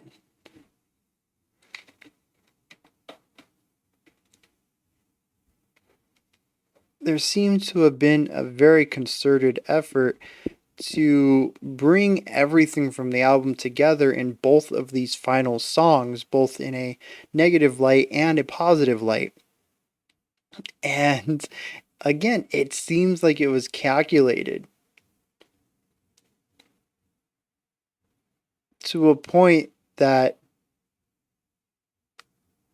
all of the decisions leading up to it, whether they were decisions that I felt I enjoyed or decisions that bounced off of me musically, all of them culminated in some really striking pieces, especially All Our Bruised Bodies and The Whole Heart Sinks or Shrinks, having a very strong emotional impact. But I felt like it pulled back just at the wrong moment. I was on the verge of just being in tears, and instead it just got one tear out of me. And that's not to say that you can only judge a song on how much it makes you cry, but I really think they were on the verge of really pulling together the weight of this album and instead tripping over themselves at the last minute and kind of, just not sticking the landing, which is just, it's so frustrating. And I like the message in the final track. And I like the more up bouncy music that comes out, up bouncy, upbeat music that comes with it. And I love the inclusion of the tambourine here, but I also think it feels odd, out of place. I'm not sure. The vibe um, is very different from everything else in the song, and maybe that's purposeful. It's the only positive one in any of this. Um, but yeah, I mean, so like, we've talked a lot today about where this song really, I mean, where this album excels and where I feel it kind of takes a few missteps. And it's not a bad album by any means, and I can tell that it's a very personal album to at least the vocalist, but maybe the entire band. And, despite the fact that I think there are some missteps, there are some very great sections in the album. They are a bit few and far between parts that just really work for me, but I think it pays off in multiple places. I still believe that despite the narrative topic of A Most Beautiful Bitter Fruit, I really enjoy that musical payoff there and how it flips most of the sonic qualities of the album to a completely different vibe in the latter half of the album. I also think that it's interesting that we can start off with just some light negative aspects of living, just not fitting in and kind of getting older and wondering what any of that means and kind of not fulfilling our dreams, which I think is something a lot of people are going to have to deal with. It's part of being uh, part of a 7 billion population on a planet. Not everybody is going to be extremely important or popular or a celebrity or change the world. Most people are just going to exist. And I think that's fine. I think more people should understand that that is fine. But in some cultures, it's kind of driven that you must be unique, you must pave your own way, you must change the world. And I think because of that, especially with the rise of social media and everybody that we see on social media who has followers is special in some way. And we want to be like that. So I think there's a lot of angst or confusion about what our lives are supposed to mean when a vast majority of us living are just not going to live eventful lives. We're going to do our 9 to 5 job and kind of just put the time in until we can hopefully, with any luck, depending on where you live, uh, save up enough money to retire, maybe even get a pension. And after that, you can go live your life for yourself rather than for a company. And that just doesn't sound fantastic at all, but that's how most of us will end up living. And again, I don't think that there's anything necessarily wrong with just being someone who exists. I mean, you still get to do things outside of working for money. There's lots of things to love about this world, including music. But I do think it is something that that a lot of people end up wrestling with. What is our place in the world? What is our purpose here? What is my purpose in particular? Who am I out of 7 billion people? And I think this song kind of explores a lot of that in the first third, or the first quarter, maybe. The middle quarter is about finding ways to dull the pain of kind of feeling insignificant. And then we reach the third quarter, which is the darkest. I think it's interesting that they decided to go this route of some depressing tales and a little more uplifting, not necessarily depressing entirely. I think ultimately the narrative of Love Song for Poor Michigan and The Most Beautiful Bitter Fruit are not positive, but they are more positive than the existential crises of 2 through 4. But then we get into the third quarter and very dark. It's about all the ways that we can lose the people around us. Things outside of our control entirely in all of them. And then the last two try to take more of a positive look on it, saying that we're all in this together. We should go through this together. And yeah, it's just a really nice flow of emotion from the beginning to the end, and exploring these different areas of some of humanity's worst moments, and trying to turn that around and saying, this is why we need each other. Don't be numb, like I was explaining in the first couple of tracks. Reach out to people, right? You and I are in unison, and your stories will never not be told. I will keep your name in my songs, I think was what he said in one of the tracks. And, I think this payoff works well to kind of craft the album like this, not just the emotional flow of, pretty heavy and then lighten it up a little bit and then get real dark and then try for a positive spin on it all. Silver lining kind of idea, but also just the idea of telling all of these stories and then to have all those callbacks in track 13. It really hits, and that track would not work without the context of all the others. Now, whether the delivery of all of it matters or if it's just the tales themselves, I don't know. I'm going to say that the delivery has a little bit to do with track 13's impact on me, but I'll never know. I doubt anybody's going to cover this whole album in a singer-songwriter style or a metal style or an electronic style for me to have a comparative window to see if it's still as effective in a different medium. But I will say that it was effective in this one, even if I reiterate that I think it was hamstrung just a hair, and they didn't quite get the full emotional impact that they had in their fingertips and let slip through their fingers. And again, maybe that's the purpose of it all, right? I still found a lot of this album to be frustrating, and maybe it's supposed to be. I found a lot of it to be difficult to listen to, and maybe it's supposed to be. Both of those line up thematically with some of the ideas in the lyrics. And at the end of the day, I'm glad I listened to it. I still think that the end of the album works well. With that said, let's get into some lyrics here. Move into A Broken Jar. So here goes, one last letter now, one last attempt to make sense. Who have I been writing to?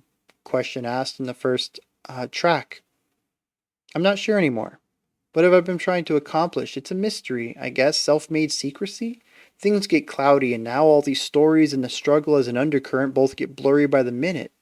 So which voice is this, then, that I'm writing in? Is it my own or his? Has there ever been a difference between them at all? I don't know. That's interesting. It wasn't just that he was, well, so, I made the illusion that after each of the introspective songs, we always went and the narrator compared their journey through a fellow citizen of the city. But I think the purpose of this album is that we are all the narrator. We are all the people in the city. We are all in this together. We all go through the same hardships. This letter is to everyone, including himself, because there will be a day when pain comes for him, maybe again, maybe for the first time, and he will need these words, these stories to comfort him, knowing that he's not in this alone. I think that's the point of this album. One last desperate plea, one last verse to sing, one last laugh track to accompany the comedy. Have I been losing it completely, losing sanity? Or has it been fabricated, fashioned by the worst of me? I know I knocked the table over because I watched the jar break, and I've been trying to repair it every single stupid day. But won't the crack still show no matter how well it's assembled? Can I ever just decide to let it die and let you go? All my motives in every single narrative below reflects that moment when you broke it, and will I never let it go no matter what? Now I'm throwing all the shards away, discarding every fragment and fumbling uncertain towards this curtain call that no one wants to happen, that no one's going to clap for at all, but that still has to be. So we're still focused on this you. The album is unifying in some ways, but I think there's still an element of it that's entirely personal to the vocalist slash narrator about a specific you that is no longer in their life.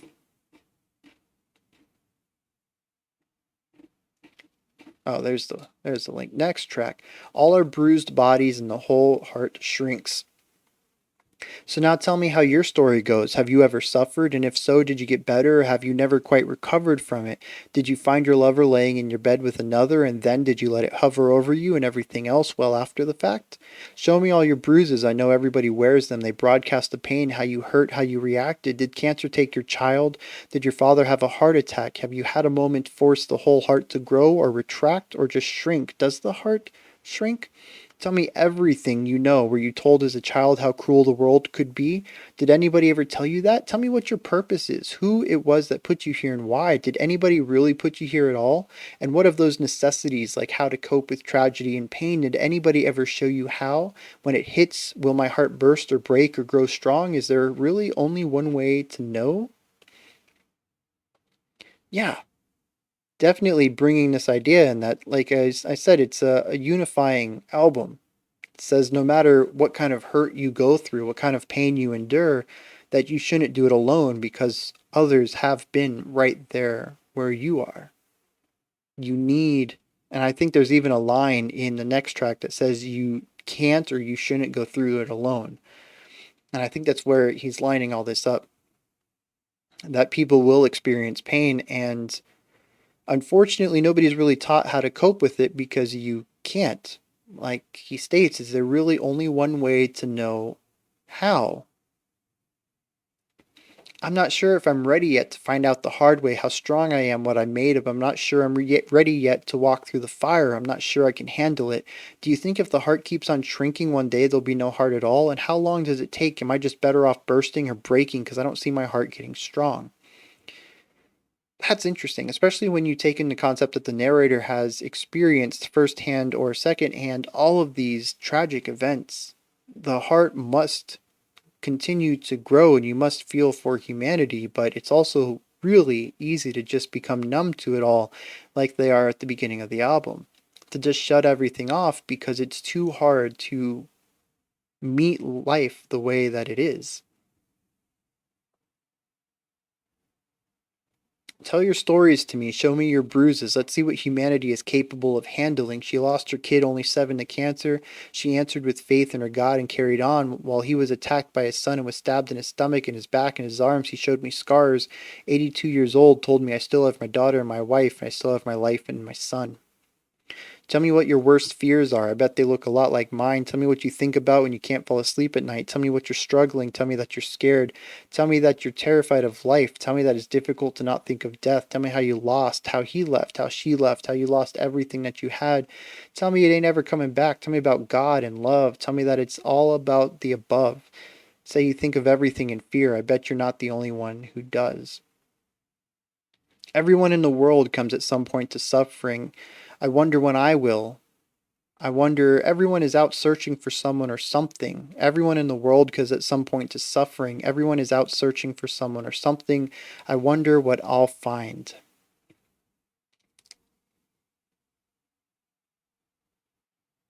So, yeah, I mean, this whole Every verse just kind of continues on the idea that eventually, at some point, everyone will experience pain, heartbreak, loss. Um, everybody will think, everybody has worse fears and they will think on them. They'll be scared and terrified of things. You'll lose people, you'll lose things. Sometimes you'll come back through faith, sometimes you'll come back through love, sometimes you don't come back at all. Everybody goes through it though. It says, tell me about your experiences.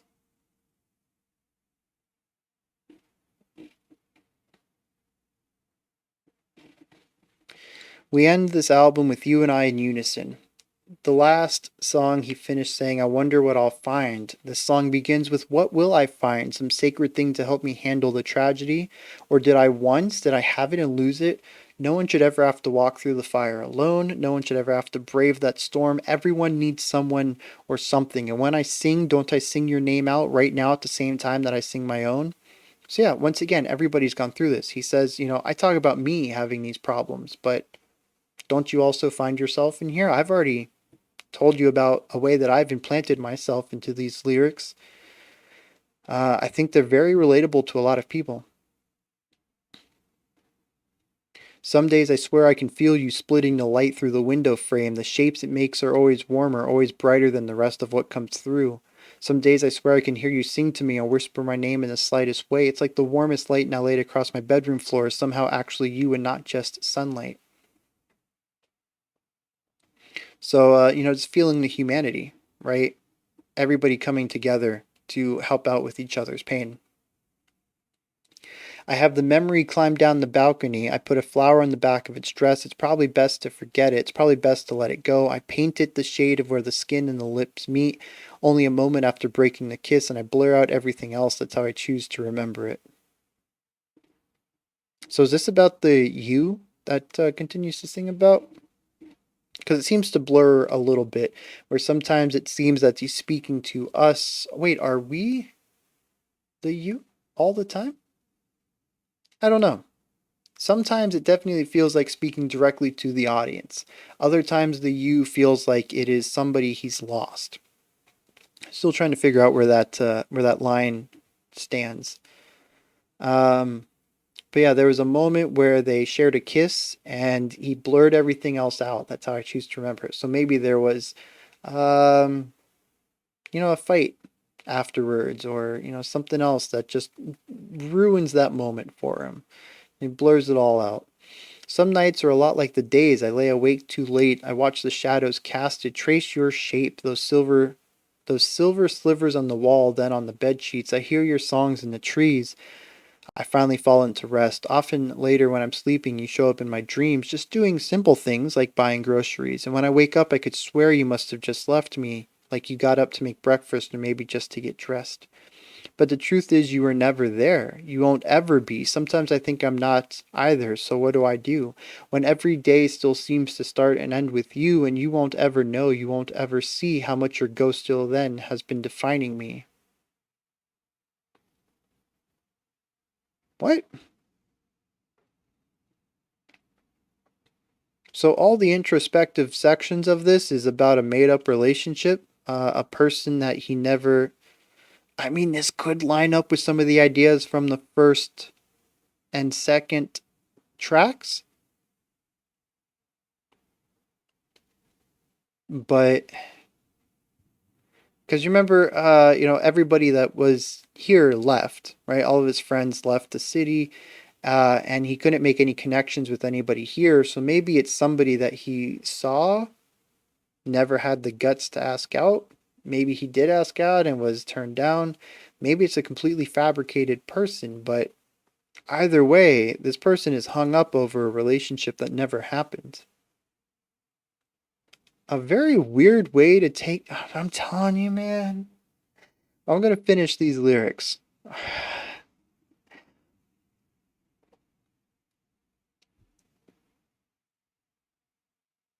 Where were we? Oh, yeah. I leave the memory up atop the balcony. I tear this flower from the back of the dress. It's best this time, I bet, to just forget and let go. Paint it the shade of where the lip bleeds and blur it out. I blur out everything else. Just blur out everything else and let go, let go, let go. Everyone has to let go someday. I wonder when I will. But if I still hear you singing in every city I meet after I blur it all out, our every memory, if you never fade from the days your shape still haunts me, then should I not just sing along? I will sing sweetly, hope that the notes change, but I do not need it to happen. I'm not resigned to it, and if they never do, I'll sing your name in every line just like I did throughout this, just like I've always done in every gun, the empty church and every tortured son and all those giving up and all those giving in. Until I die, I will sing our names in unison. Until I die, I will sing our names in unison. I don't know.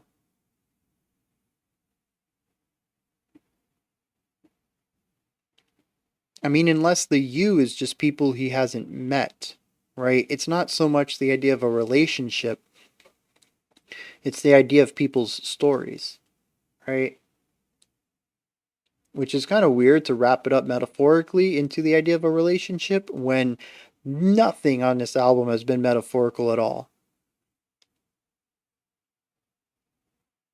Because there's a lot of romantic lines in here, right? Tracing your shape on the wall, then the bed sheets, you know, doing simple things together, buying groceries. I could swear you just got up to make breakfast, sharing the kiss, right? It's, I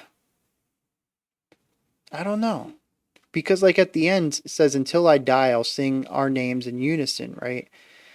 And that puts me in the idea of what this album is about sharing the stories, right? Ensuring that your pain and suffering will not be for naught, that I'll utilize it and help other people realize that their situations are not unique, that other people have been in their shoes, and that there's people out there they can speak to. They can find comfort possibly in knowing that they've had similar circumstances, right? Uh, the power of sympathy and empathy. Um, and there's definitely a power in that of singing these stories, letting people know that they're not alone. But going back to the idea of I'll sing your name in every city I meet and blur it out, our every memory. After just saying that this relationship didn't exist, it never did. There is no memory that, like, I'm very confused about this. And I'm telling you, man, this band, like, this ending was really good. Right? We pulled it all together. We pulled all the themes together, wrapped it up in a big box that said everything makes sense. And they did the bruised body song. It said, you know, everybody has pain. We're all in this together. This song says, you know, we need to stick together through our pain, and we'll continue to sing stories of y'all. You know, your suffering will be used hopefully to ease others, right? So that it won't be for nothing. And it's like, yes, it's wrapped up so nicely, and then there's like a slash through the present wrapping, the gift wrapping. And you know, it's like, man, it was so perfect. And then you just, what is this relationship metaphor here at the end?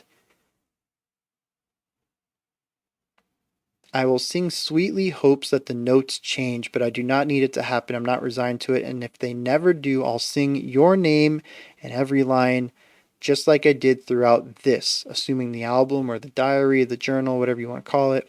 Just like I've always done with every gun, every empty church, and every tortured son, singing these stories. But this person doesn't exist. What story are you singing about this relationship you don't have? But the truth is, you are never there. You won't ever be.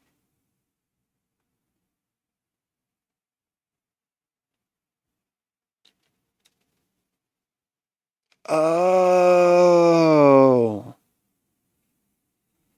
Okay, so I read this line way too long.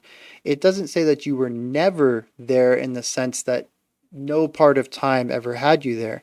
But in this moment, when I traced your shape on the walls and I hear your song in the trees and I go to sleep and I see you in my dreams, You're not in any of that. I think this person passed on, right? This was a meaningful person to them. I think there might have been something romantic in this relationship based on the way that he sings about this other person. But I think they passed on. He says, "How much your ghost has still defined me." And so he continues to sing their name along with all the other names of loss. Every story of loss will continue to be told. All right. Okay, that clears it up a lot. I was about to get real frustrated that even in this final moment, in the biggest, most what is that word? Macro moment of the album, like tying the entire set together, they still made one final misstep. No, they actually pulled everything together very nicely. And I do love these last two tracks a lot. Um, and I'm going to have to give this album another listen, knowing what it's all about and see how it works for me. The vocals, I think, worked a lot for me towards the end. I don't know if that's because they did shift towards to something more clean. I kind of feel like we had more clean singing there at the end, but it could also just be that I got used to them. I don't know. I probably will give it a listen on my own time just to see how I feel about a second listen, but I'm okay with this. It started off a bit rocky, did some great things in the middle, tripped over itself a little, and finished with a bang, right? Made it to the finish line, and it did so in style, and I gotta give them props for that. And just for going out of their way to do this. This is a heavy album that feels very personal. And even if I don't necessarily agree with all the musical direction that they took it in, I still have to appreciate the undertaking of the entire album and the fact that it does come through. It brought me to a tear. So yeah, good stuff mostly all around. This is where you guys come in. My voice is quickly dying, so we're going to wrap this up quick. Hit me up in the comments. Let me know if you enjoyed this or not, anything you want to add. If you have any extra context, I'm sure I missed a lot. This is a lot of song to take in on one time. And, there's definitely, extra context outside of the album that I don't have. So if this is related to anything real, I still think a few of these stories were real, but I don't know how much of the album was. Hit me up with that information. Let me know. I will always appreciate more information and context about anything I listen to. Above the comment section is a description box, and there's a link for Linktree. It'll take you to this menu right here. If you want to help support the channel so that we can continue to deliver these 4-hour-long plus album reactions, join Patreon, please. It is the easiest way to financially support the channel. You also get a hand in future themes and songs. Looks like I'm going to have to make some thongs for the CR merch now. Stupid slip of the tongue. Yes, you get your hand in voting on and controlling what our future themes and songs are, as well as the albums that get picked if you're at high enough tier for that. You can also get some merch. I've been wearing this for like the last 4 hours, so if you like this shirt, you can pick it up.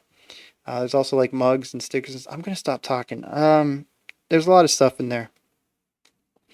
And apparently that didn't want to work.